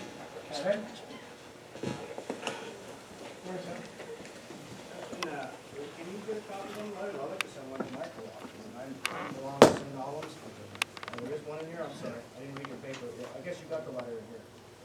I would love to send it, because, I mean, all those directors that sit on that board, everybody's got a different agenda. And, you know, and as far as most farmers in this area, maybe not all, but myself, if I can make I make what I know and make a profit, that's all I want. Everybody seems to want a bit bigger and bigger, and there's no future in it. It's not hard to figure out. And what we're suggesting through National Dairy Producers Organization is that you don't cut individual producers that Dean Foods had just done. You reduce the amount of milk from every member. That's what has to happen. If you can't sell it profitably, don't accept it, because you're only driving the future prices downward.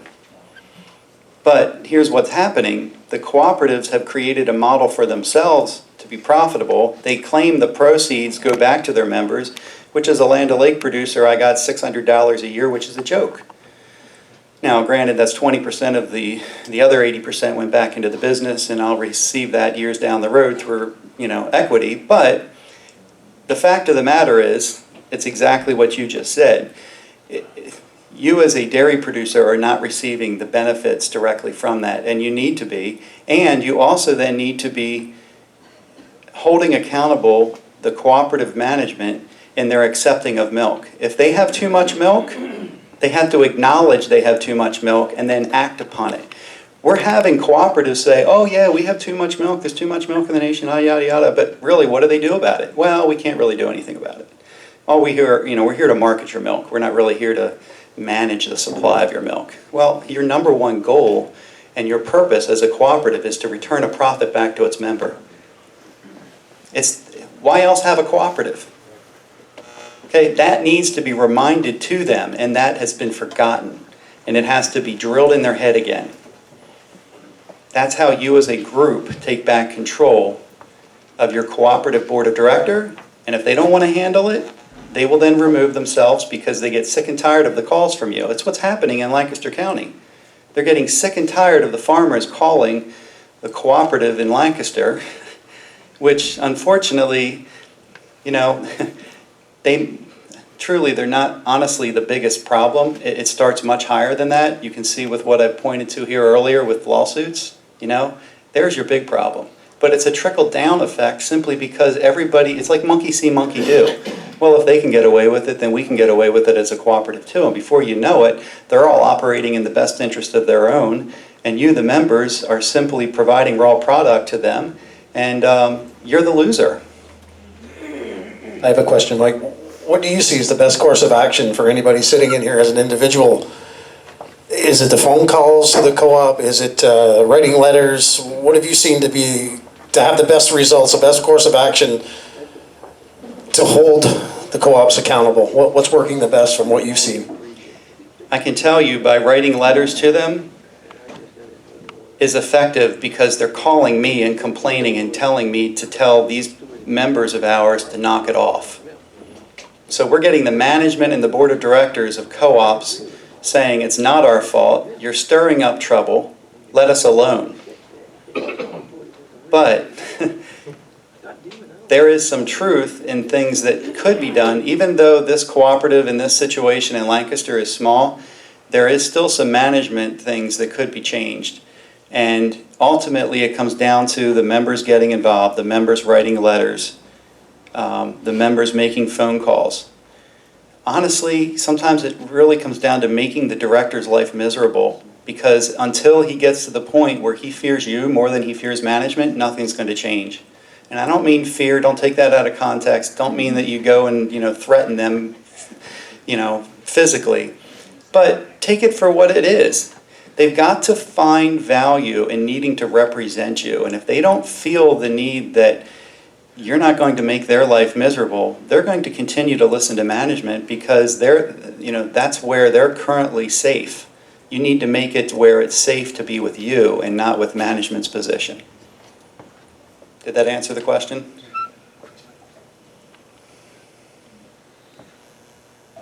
There's no more questions. At this time, we're going to open it up, I guess. Anybody that would like to come up front and speak? Anybody that has comments, questions? We're going to kind of open things up right now to Francis. You want to come on up?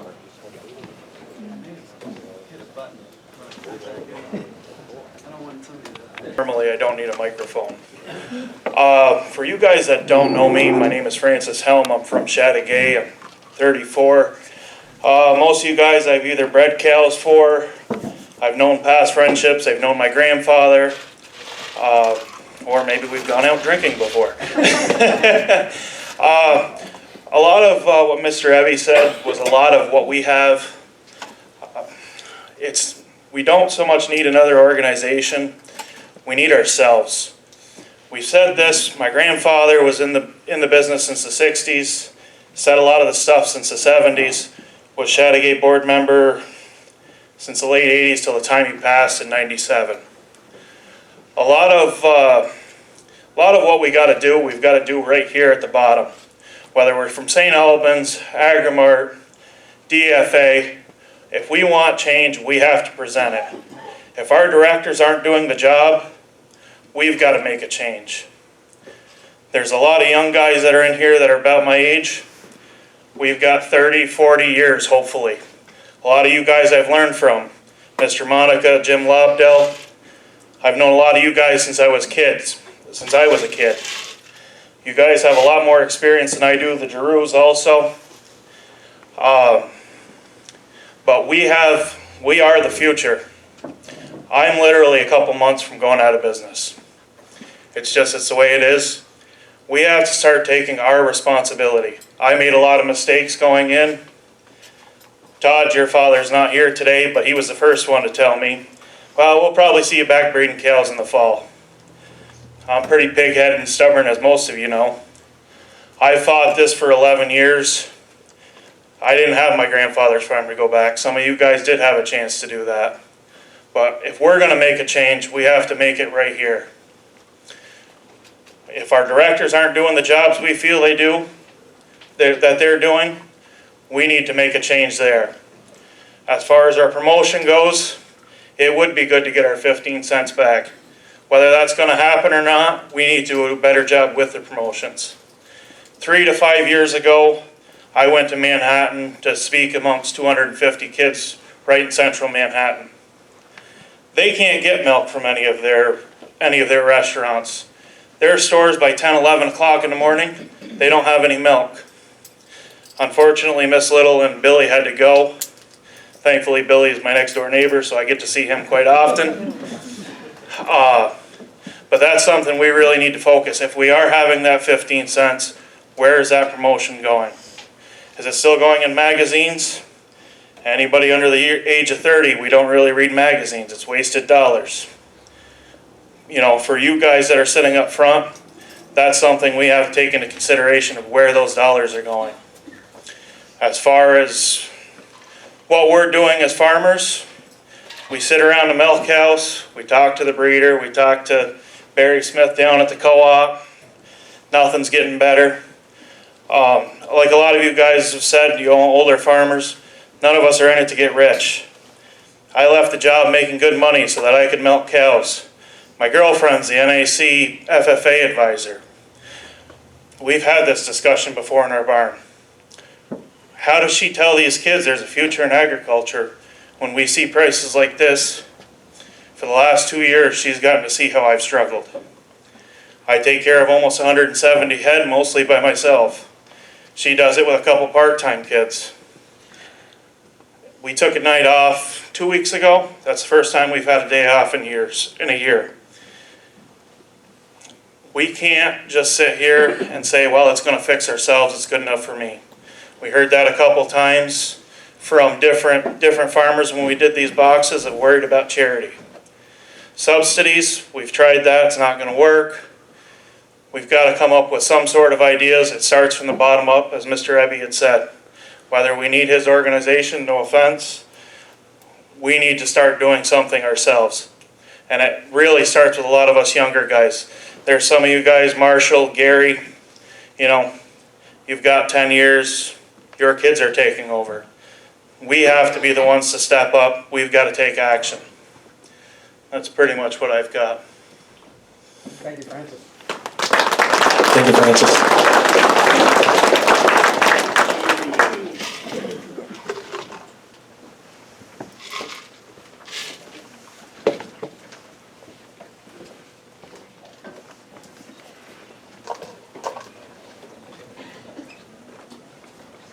Okay, I'm not much of a speaker, but I do have a little bit of math behind me.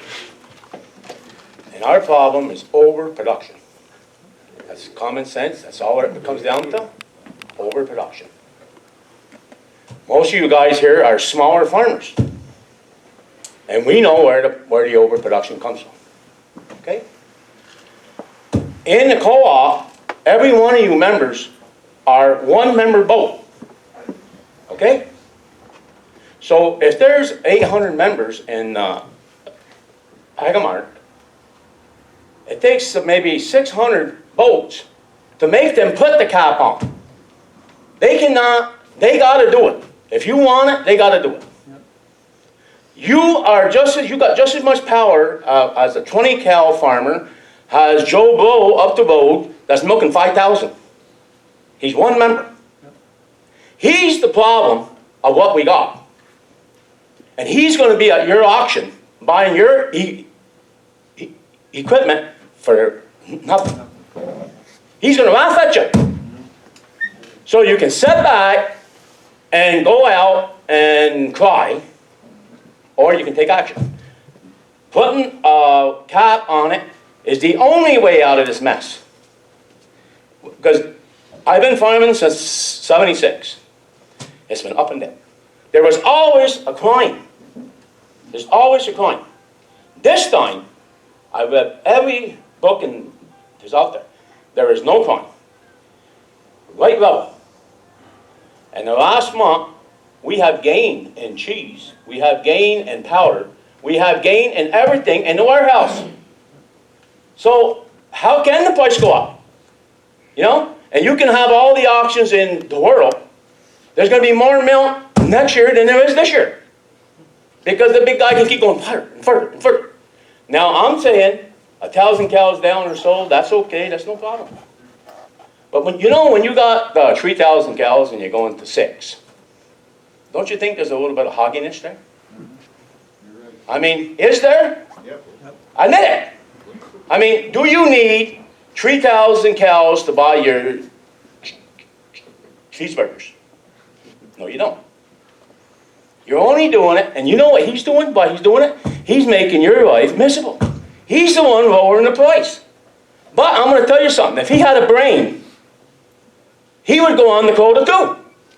Because he's got to milk an extra how many cows for a $14 milk? It don't even make sense. You know what I mean? If he got $3 100 more, he wouldn't have to put on the extra 1,000 cows. So he ain't that bright either. You know what I'm saying?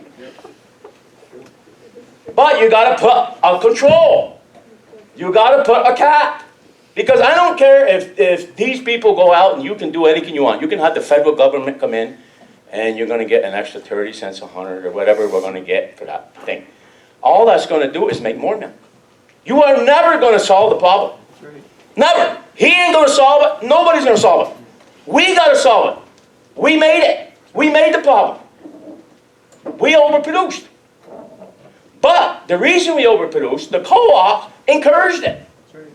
They encouraged it. Because why? They say, hey, you give a lot of milk, we're going to give you your bulk tank free. You know, if you're a 200 cow farmer, you got to buy your bulk tank. You got to buy the hot water. You got to buy the soap. But if you milk 3,000, we're going to put 3 tractor trailers there. The other dumb members here is going to pay for it. You know what I mean? And they're encouraging it. They're encouraging it. You know? I mean, when I say dumb, I'm as dumb as they come. Because I became a dairy farmer a long time ago. You know what I mean? I don't think I'm the worst dairy farmer in the world. But you ain't going to make any money. I don't care how good you are. At $14 milk, you ain't going to make a cent. You know what I mean? If you own your farm, you're going to break out even. If you don't own your farm, well, you're going to be in trouble. And if you're real big, well, the mafia is going to come in and they're going to take care of it in.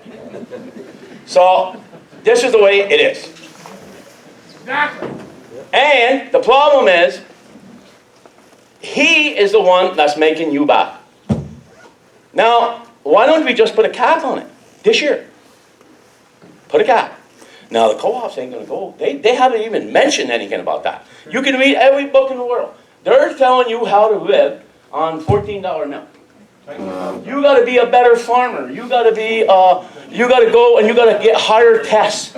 Higher tests is going to give you what? Hang the rope from the higher fucking limb. You know? How are you gonna get anything? You know what I mean? Put the rope on the higher limb. No. Shh. Anyway, another thing. Now that's going to prevent. That's going to give us the future. If we put a cap, eventually, we're going to come up to where we are. There is going to be no surplus, and we're going to make a good wage. Right. Now, to get there quick, because a lot of us is going to die in the meantime. We gotta put money to get rid of the surplus. You know, you gotta invest a little. Sometimes you gotta put a quarter out in order to get to make a couple bucks. You know, you can't. Don't wait for the co-op to do it, because the co-op is like he said. They're making great money right now. Right. They're making big profits. In fact, they're going to give all the CEOs big bonuses. You know what I mean? You know? So, you got to put money. Now, we had a program that's been out there for 15 years. The last 3 months of last year, they put money in to get 20 million pounds of cheese and 6 million pounds of butter. That would have been still in the warehouse. You know what they did that with? 4 cents a hundred. 4 cents a hundred. Now, it doesn't take too much of an Einstein to know our way out of this problem, is it? I mean, you know what I mean? I have a set of twin girls that we take care of. They're 7 years old. So I said, well, you know, I'm going to ask them twins if, just for the hell of it, if they're smarter than the common farmer. Okay? So they don't know money, but they know candy. So I said, look, Papa's going to take 2 candy bars, put them on the table. And I said, if you give me a piece of that candy bar today, in a couple of days, I'm going to give you 3 times the size of that piece back. Will you do it? Immediately, they said yes. Immediately. So what does that mean out there? 4 cents last year, they said it would have meant about 20 cents a hundred. When this program first came out, 10 cents gave us 75 cents a hundred, and he can tell you, or anybody here that read the book, that's a 650% of your money. You know what I mean? So I mean, if you're out there and you put in a dime, and if you could get 50 cents, well, that's only 40 cents more. Now, if you're smart, you put in a quarter, you're going to get $1 or $2, right? How you're going to get that is you're going to take the surplus out of the warehouse. How you do that is you put money what these countries want to buy. Okay, we're that much higher. We're that much too much. Too much per pound. Okay, so what we do with the money, we put it with that. And when we put it with it, it's gone. 4 cents a hundred last year, it's right here, took 92.6%. For $1. They did 92.6% of the cheese that was sold. They put money with it to get rid of 96.6%. And the butter, 7.4%. All year, they made 78 million pounds of cheese and I think 12 million pounds of butter with 4 cents. So right now, instead of being like $14.85 a hundred, it maybe would be $14.30 a hundred. You know what I'm saying? So we got the program here. The co-ops they don't mention a thing. There's not one thing out there that they mention how to get out of the mess. They're telling you, well, you know, if you go to church and you pray for a disaster, this is what you got to pray for. You don't pray for something good. If you pray that there's going to be a drought in New Zealand or a mad cow disease maybe out west, things is going to go up.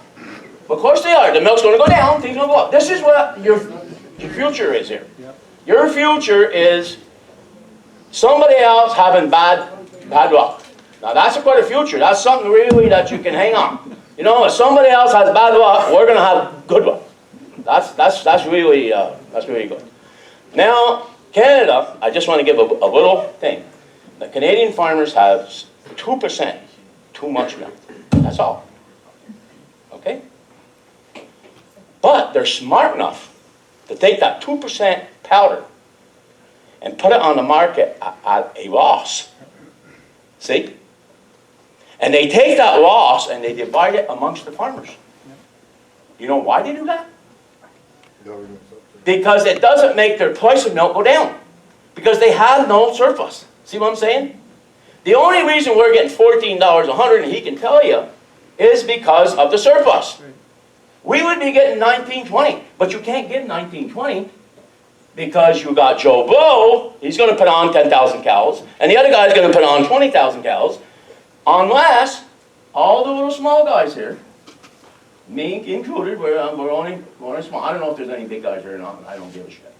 But anyway, what I'm saying is, you's all got a vote. You know what I mean? The co-op is owned by the farmers. And here, like he said, 80% of the farmers in this country is owned by co-ops. Okay? So don't sit there and cry. You own the co-op. It'd be like me owning a farm, my farm, and I'm going to get somebody to manage the farm, okay? Now, the guy drives in, the manager's driving in with a big Cadillac, okay? I go in with my moped. Now, I own the farm. He's driving a Cadillac and I'm driving a moped. There's something wrong with the picture. You know what I mean? The CEOs are making, I don't know, $500,000 or more. You know what I mean? They got a job for the Chateauguay co-op there. Of course, it's our money. $140,000 a year. Yes. You know what I mean? I mean, money's an object. Because why? When you can buy, when you're getting your product for nothing, it's easy to make big profit. You don't even have to go to school. You know what I mean? I mean, you can run the business. Anybody can run the business. You know, but $14 milk is great. But they're not out there helping us. It ain't what they're not doing. They're making good products. I understand that. They're making good cheese. They're making good everything. But they knew this was coming. You know what I mean? They knew too much milk was going to make a low price. And I don't care if the government helps or anything else. They're not going to solve the problem. That's right. They can't solve the problem because there's always going to be too much milk. That's right. See what I'm saying? Like if you sell logs, if you sell cars, if you sell anything, you can't make as much as you want. You can only make as much as what they're going to buy. Milk, pour it on.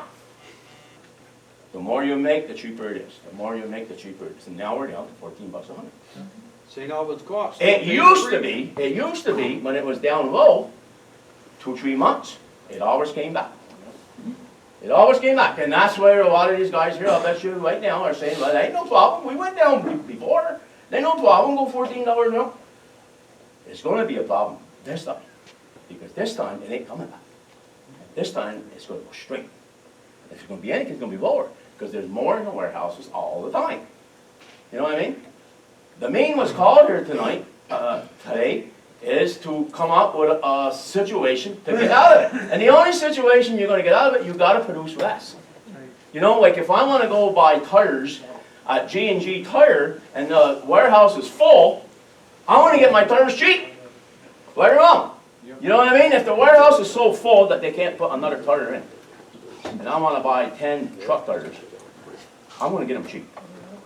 You know what I'm saying? But if the warehouse is half full, I ain't going to get my tires cheap anymore. I'm going to have to pay for it. See? And we can make it half full. We can put the cap, but we got to get rid of that warehouse right now. The warehouse is full, and there's nothing that's going to do this. I mean, unless you want to wait for months and months and months and months and months. Maybe if enough dies off, maybe if we have enough auctions, maybe the big boy want sip salt, and they will come down. Do you want to take a chance on that? Do you want to wait 3-4 years? You know what I mean? The rent is on, you know what I'm saying?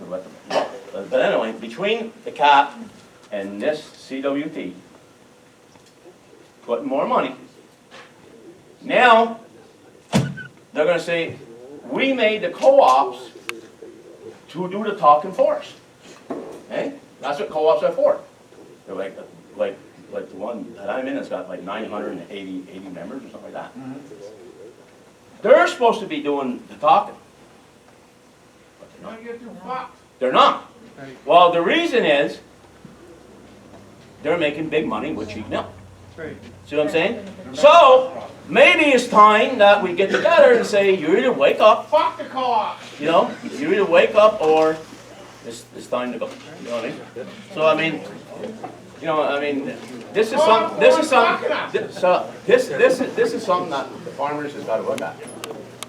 You got just as much power as a 20-cow farmer or 100 as the other guy with 5,000. You're all members. You know what I mean? You're all members. So if there's 800 people in a co-op, it only takes 450 votes, and they got to go your way. You own it. You own it. It ain't. I think a lot of the farmers here believe that they're selling their milk to something like Walmart or someplace. You're selling it to a co-op that's marketing it for you. You know? So if you own the co-op, you can have them do what you want. But you can only do it on votes. So you know what I mean? If there's something that's going to be done, they're going to say, okay, we're going to have a vote on it. Well, just because you're small, that doesn't mean the other guy is going to overpower you. We're good fucking. You know what I'm saying? So, I mean, this is just something I got to say. No, I just wanted to get a bunch of farmers. It was my heart, at least my heart man. And he said, well, why don't we get a bunch of the boys together and, you know, we can see how many that is really wants to do something. So, I mean, you can take it from here, or you can go home and laugh about it, and we can have an auction, and mark my word, when you have the auction, he's going to be there. And he's going to be sipping you up, and he's going to be laughing at you. And you had the chance today to get somebody else. You know, you got the chance, but if you wait too many more years, you're not going to have that chance. There's going to be enough of you out. He is going to have the you know what I'm saying?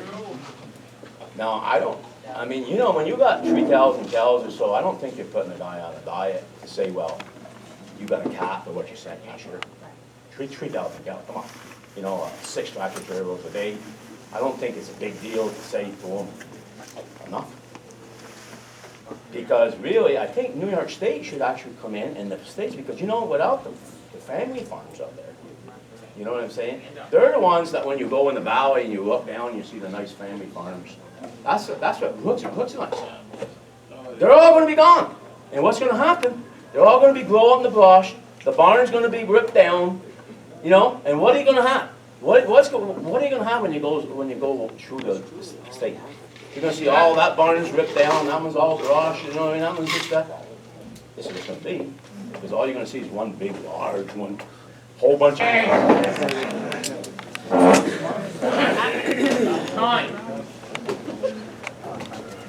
Well, my name is George Sayward. I'm from Essex County. My son and I are dairy farmers. Okay, well, I agree totally with Mike about the transparency of our co-ops. I'm an Agrimart member. I'm a big supporter of Agrimart, but over the last few years I've become very distraught with them, because I agree that we're not being told the truth from our co-ops. Last year, or in 2016, we had our region over there, whose director is a huge farm, one of the biggest in Vermont. He's a good guy. He's new on the board, but he had a meeting at his farm to discuss the problem of too much milk, which we all know is the problem, okay? Everybody has to admit to that and realize that we have to do something about the oversupply of milk. And during those discussions, there was big farms there, quite a few in Addison County, and a lot of us were smaller farms. And the discussion led to the fact that the majority of the farmers there wanted to put a cap, like Mr. Lajway, I believe is his name, right? Yeah. Okay, Gary. We agreed that that was the number one option that we thought would be the best thing to do. And we asked him, our director, to go back to the co-op and at their next board meeting and express our wishes, at least from our own region. And the large farms that were there that evening would not even comment on the cap. But some people in the office for Agrimart that I had talked to said that within days, those big farms immediately called up our CEO and said, there is never going to be a cap on our production. You can't let them do that.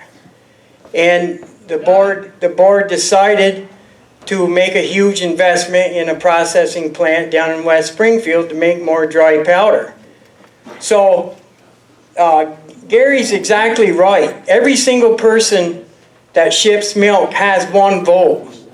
But it's very obvious that the big farms, and I have nothing against farms getting big. Believe me, I don't. But they are the ones that management is listening to. There's no doubt about it. And their philosophy is to outlast the rest of the small farms and gobble them up in the future. That's what they want.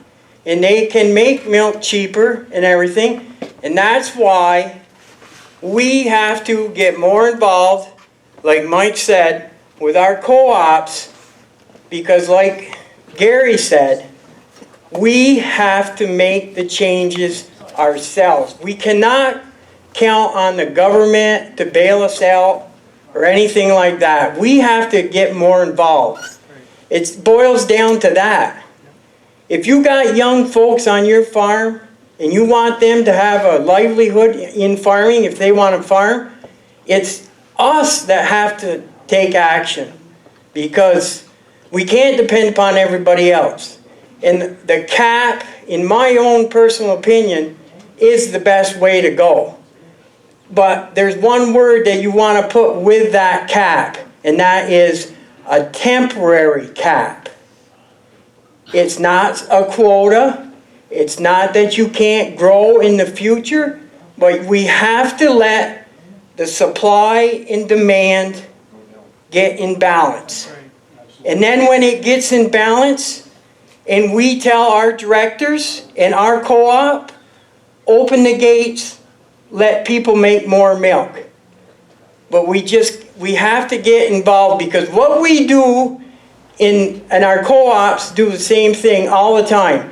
We talk about consumption, promotion, we talk about markets, sales, we talk about international markets, we talk about trade laws and everything else, but that is all on the demand end of our business.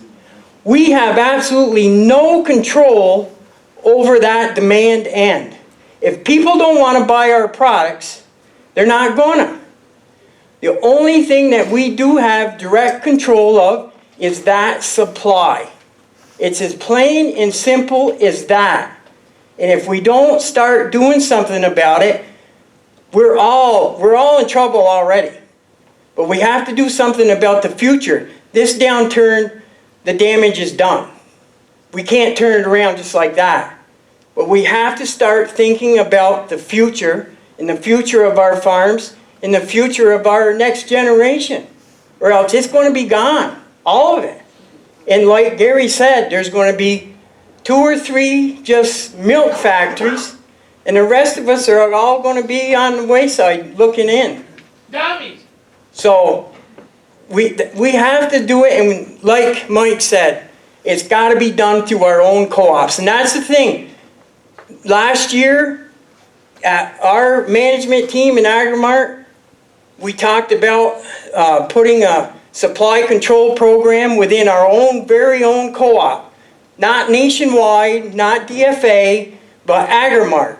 Because we were on the verge of dumping milk and everything else. And their excuse for not wanting a cap was it was too hard to administrate. Now we can put a man on the moon and we can't administrate a cap program within, I don't know what's in Agrimart, 800-900 members? Give me a break. So, you know, our management team, just like Gary said, they want more milk.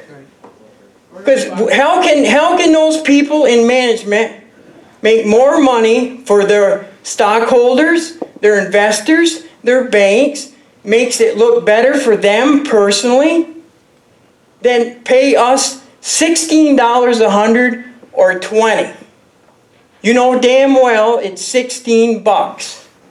And as long as they can pay us 16 bucks and we keep giving them every drop of milk that they need and more, we're never going to pull out of this. Because this long downturn, like Gary said, is flat. And if we don't do something drastic ourselves, it's going to stay like that. You might get a little peak here and a little peak there. But these downturns are going to be longer and last a lot longer. I hope all of you here go home and think about that. Because we got to do something for the future. Or else we're all going to be in trouble. Thank you. Thank you very much.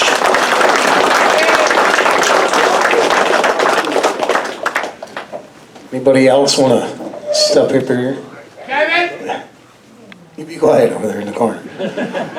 Anybody else?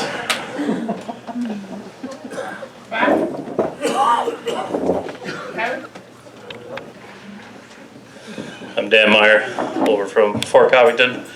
We milk about 300 cows at home. I think you have to look at this a little bit too from a national perspective. I know you guys talk about the co-ops, and I agree with you absolutely 100% that it does need to come from the co-ops, because I think that's the only place we can start it from. Government has never got it right, and they will never get it right, guys. There's just, I mean, sorry to the politicians or representatives in this room, but that's the way it is. They've never got it right. They will never get it right. We don't want and don't need another subsidy, okay, guys? Because this is a fixable problem, I think, from ourselves. But I think I agree. I do think there needs to be a cap on it. I also agree that it should be something of associated with a temporary cap. But I think you also have to limit the growth in the event you take the temporary cap away, because all you're going to do is delay the cycle if you have this massive explosion of production after a cap has been lifted. The other problem I think that you might run into a little bit with a cap from just a single co-op, and this goes back to my point of this almost has to be on a national level, is the fact that how is the end product that an individual co-op is going to produce, like an Agrimark, and let's say they have to pay the farmer more for that milk. The question is, I think the question is, how much margin generally is the co-op making on every hundredweight that they're running through their processing plant? And so if you're gonna ask your co-op to pay you more for the product and the price doesn't change anywhere else, you know, how is that co-op going to survive long term? Because everybody else's price is here, and then your co-op is producing a product that's priced up here, and how is that going to sell in the store? Because let's be honest, guys, unless it's an elitist type population out there that's buying food, I think the number one thing from a consumer standpoint is price. They go in a store and they're like, yeah, 2% milk's 2% milk, and I'm just gonna buy whatever's the cheapest, you know, because that's the way it is, you know, because that's generally what people are focused on. Why do we have, you know, and the other thing is, like, people are so pissed about these tariffs that are going on to China, and you know, somebody pointed out the other day, is very good. He said, I challenge you to go into your house and find 10 items that say made in USA on them that are not made in China. And this is the thing, like, you know, you can't be pissed about the tariffs in that scenario and what's going on now when everybody's always in the same boat and they want to buy everything for as cheap as they can buy it from. And where are we going to get the cheap products from? Well, it comes from China. That's where it comes from. So I really think, yes, there are solutions, but you have to look at it also from a big picture standpoint. You got to look at it from the consumer side. You got to look at it from the producer side. You got to look at it from the co-op side. There's definitely things that can be done. Absolutely, and I'm all for it. I really like the NDPO, by the way, when I'm seeing this in this pamphlet. You know, I'm looking at it going, yeah, this is something I want to be a part of, you know, because I absolutely agree. I mean, I don't know if, I mean, obviously all you guys are sitting here because of the issue, and I don't know how you can look at a pamphlet like that if you really read through the whole thing and not say, heck yeah, this is something I want to get involved in. I mean, if you're not looking at that and thinking that, then I don't know why you're here. Didn't Agrimart make $14 million? Did they make $14 million profit last year, Agrimart? Agrimart did. Agrimart made $14 million profit. So where's our money going? Joint to the co-op. Yeah, oh, absolutely. I mean, Why can't they take $2 million and say, hey, listen here, I'll give it to you. Here. We all be fair, I'll give it to big or small, here. Exactly. Why do they need $14 million? I agree, absolutely. Shit is what they are. I know. And The farmer makes the milk, they're the ones that need to market. We do the work, work and they benefit. Right. And it's no different for anybody else. What's DFA made in the last 2 years? What's their profit numbers? I believe it was 2 years ago, it was something like 120 million, and I think last year was about $127 million profit. They said they lost $9 million in the trucking. Yeah. Okay, how do you figure that? So they would have made $24 million, right? Sure. No, hey, listen, absolutely, I agree. I mean, why? Whether you're big or small, you should be treated the same. Exactly. And like Gary said, you know, one member is one vote, right? You're a member of the co-op, so you should be treated equal, right? So, I mean, I get it. You milk 300 cows, you milk 300, I don't. Yeah, no, yeah. I mean, I absolutely agree. And here's the thing. I think when we go back to talking about transparency from these co-ops, and I think this is the ticket, right? I mean, if you talk about the promotion. Now, that's on every hundredweight. That's 15 cents on every hundredweight. Now think about, in this country, how many hundredweights that is. And that's $400 million annually. Now, where does $400 million get spent on our promotion when I turn on the television and every commercial break I see 2 beer commercials, I see... And the My Pillow guy. Cars. One guy selling pillows. Yeah. One guy selling pillows from out west. Yeah. I see 2 beer commercials, I see 3 pickup truck commercials for different companies, and I see, you know, everything, right? Where do you see it? That's what I'm saying. turn on a Canadian network like CBC. Some of you might catch it being right on the board or whatever. CBC or CTV. Watch a hockey game on Saturday night. How many of those guys? How many commercials you see in there that are either marketing cheese or marketing milk? And that's a national program. CBC Hockey Night in Canada is a national program that everybody across the country is watching. And you know, when you're talking, I mean, $400 million can buy some serious advertising time on TV. And well, absolutely. But then on the other side of it too is like, I mean, what's a Super Bowl ad cost today? They've thrown that in there here and there over the years. You've seen one. But they're nothing. They're nothing compared to who's always got the best Super Bowl commercials. The beer or Doritos or, these are the guys throwing money at it, Pepsi, Coca-Cola, and this is actually, I thought, pretty smart of them, this Dow-DuPont merger that you guys might have heard of.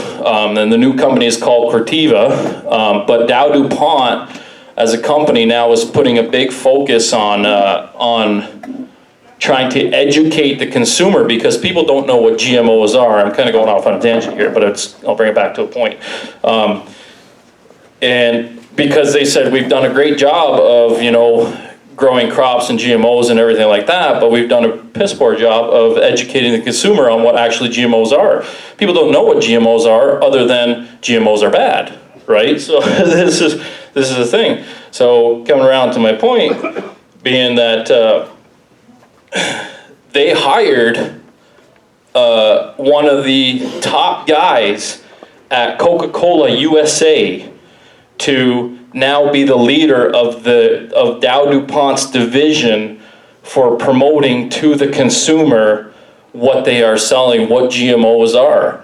So, I mean, $400 million annually. You can pay somebody a good chunk of money to, when you're talking promotion. I just think there's no transparency there whatsoever as to where these co-ops are spending these promotion dollars. It's ridiculous. And this is one of the things that I think we should be calling the co-ops out on. Absolutely. Where's the transparency? And as members, why are we not able to see that? And if you guys are making these kinds of profits, like you say, Agrimark, and we know DFA, the report came out, $127 million last year profit. Profit, guys, profit, not that was what we were operating, that's profit. So to me, it's just, it's wild. So I do think the solution needs to come from the co-op level, and I think you'll get most of the people to agree on that. And but it's not easy.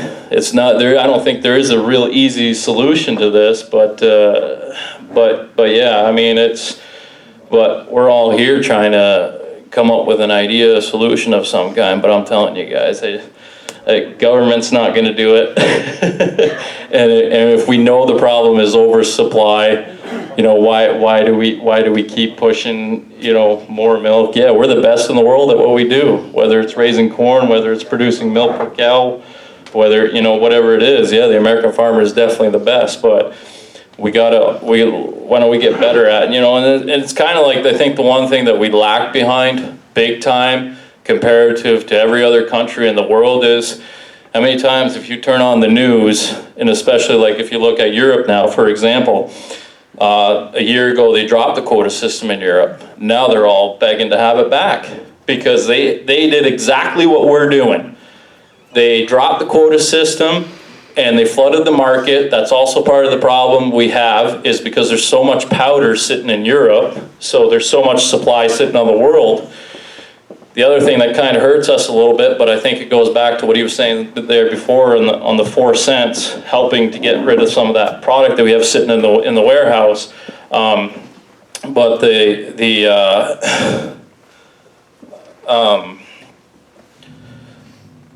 sorry, I lost my train of thought there. But we lack behind in all other countries is getting together as farmers and figuring the solution to the problem. I mean, how many times you turn on the news and you see the guys in France back the shit spreaders up to the ag ministry and turn it on and hell lets loose, you know? They're pissed. They're fighting. They're fighting for what, you know, they want a fair price. And why do we would rather kill each other? I mean, and this is the crazy part to me. I think this is a crazy analogy, but you know, a little bit in the ag community, we pride ourselves on being very supportive of each other in the event of tragedy. The neighbor has a heart attack, the neighbor has a death. How many neighbors get together from 20 miles around to go and harvest his 1,000 acres of corn that's got to get off for his wife that can't do it, you know, and everybody gets together and, you know, gets it done. So, but, you know, so we got to have a tragedy in order to fix to fix the problem. I think that's a big mistake. I think it's as much of a tragedy if a guy can't make it in business anymore because we're not being paid fairly for the product. So, you know, like that to me is just crazy. Like, why we would rather kill each other over making a buck more than my neighbor and eventually buy him out or whatever the case may be. But in the event of the tragedy, you know, no problem. Let's get together, guys. Let's organize a day. We'll go down and help them out and do this. I mean, it just makes no sense to me. So, but yeah, like we're good at it. We're great at everything we do, except for the fact that we can't get together and work towards a solution and a better price to this problem. So I don't know. I think the labeling is a great idea. I think also that comes back to it, but yeah, overproduction. It's a problem.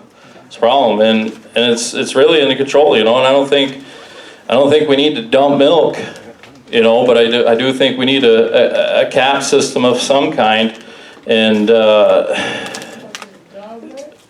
But you know, talking about transparency and what you were talking about, you can use some examples that, well, I know our co-op, Agrimart, you talk about lack of transparency. When they banned docking tails, they banned BST, they Tetracycline. Blue coat. more and more drugs all the time, and you know those questions were never even brought up to the membership. They just would say, that's it, no more banning tails. They're so concerned about public opinion. Consumer, right? They don't even ask us what we want. yeah. You know, Yeah. Everything. And why is that? Yeah, Because they're afraid of the consumer, right? And So it goes back to what you were saying before. They need to have fear. I mean, a good kind of fear of us as the producer again, versus you know, outside influence. those people in management have to realize that they're working for us. Yeah, absolutely. And that they aren't calling all the shots that affect us. Because like I asked them at an annual meeting, where is this going to end? I mean, you know. So how do we get there? Where do we go from here? Just Where like Mike was saying, we call, have to write letters. be more active with our members, or our board of directors and our management team. Yeah. You bring up, I've been at annual meetings for Agrimart, you bring up a question and that management doesn't like, and it's like they want to run you right out of the room. That's right. You know? Of course. Why is that? Because they don't want to answer any tough questions. But they're making money. It's money. Follow the money trail. They're making money. Why you're going to disrupt that system? They're pissed. With Agrimart, since they banned any new members, now their big theme is, remember one thing, boys, we supply you with a market. And they're holding that over our membership's head all the time. Forget they work for you. Well, there's rumors around that now they're trying to get rid of some smaller members because they don't want to deal with them. Right. Why is this? This was the other question I had in talking about a cap. Why is it that every co-op right now says we're not accepting new members, right? There isn't anybody that I'm aware of that says we're taking new members. Like somebody wants to start farming, right? So why is it that they can implement that, but they can't implement growth from an existing producer? If a guy has 2,000 cows and he added on another 2,000 cow barn, I mean, not picking on the big guys. I mean, look, we're all in this together, you know, pointing fingers and whatever. And you know, it's still a free world. Do what you want to do, right? I mean, if a guy wants to grow to that size, that's his headache.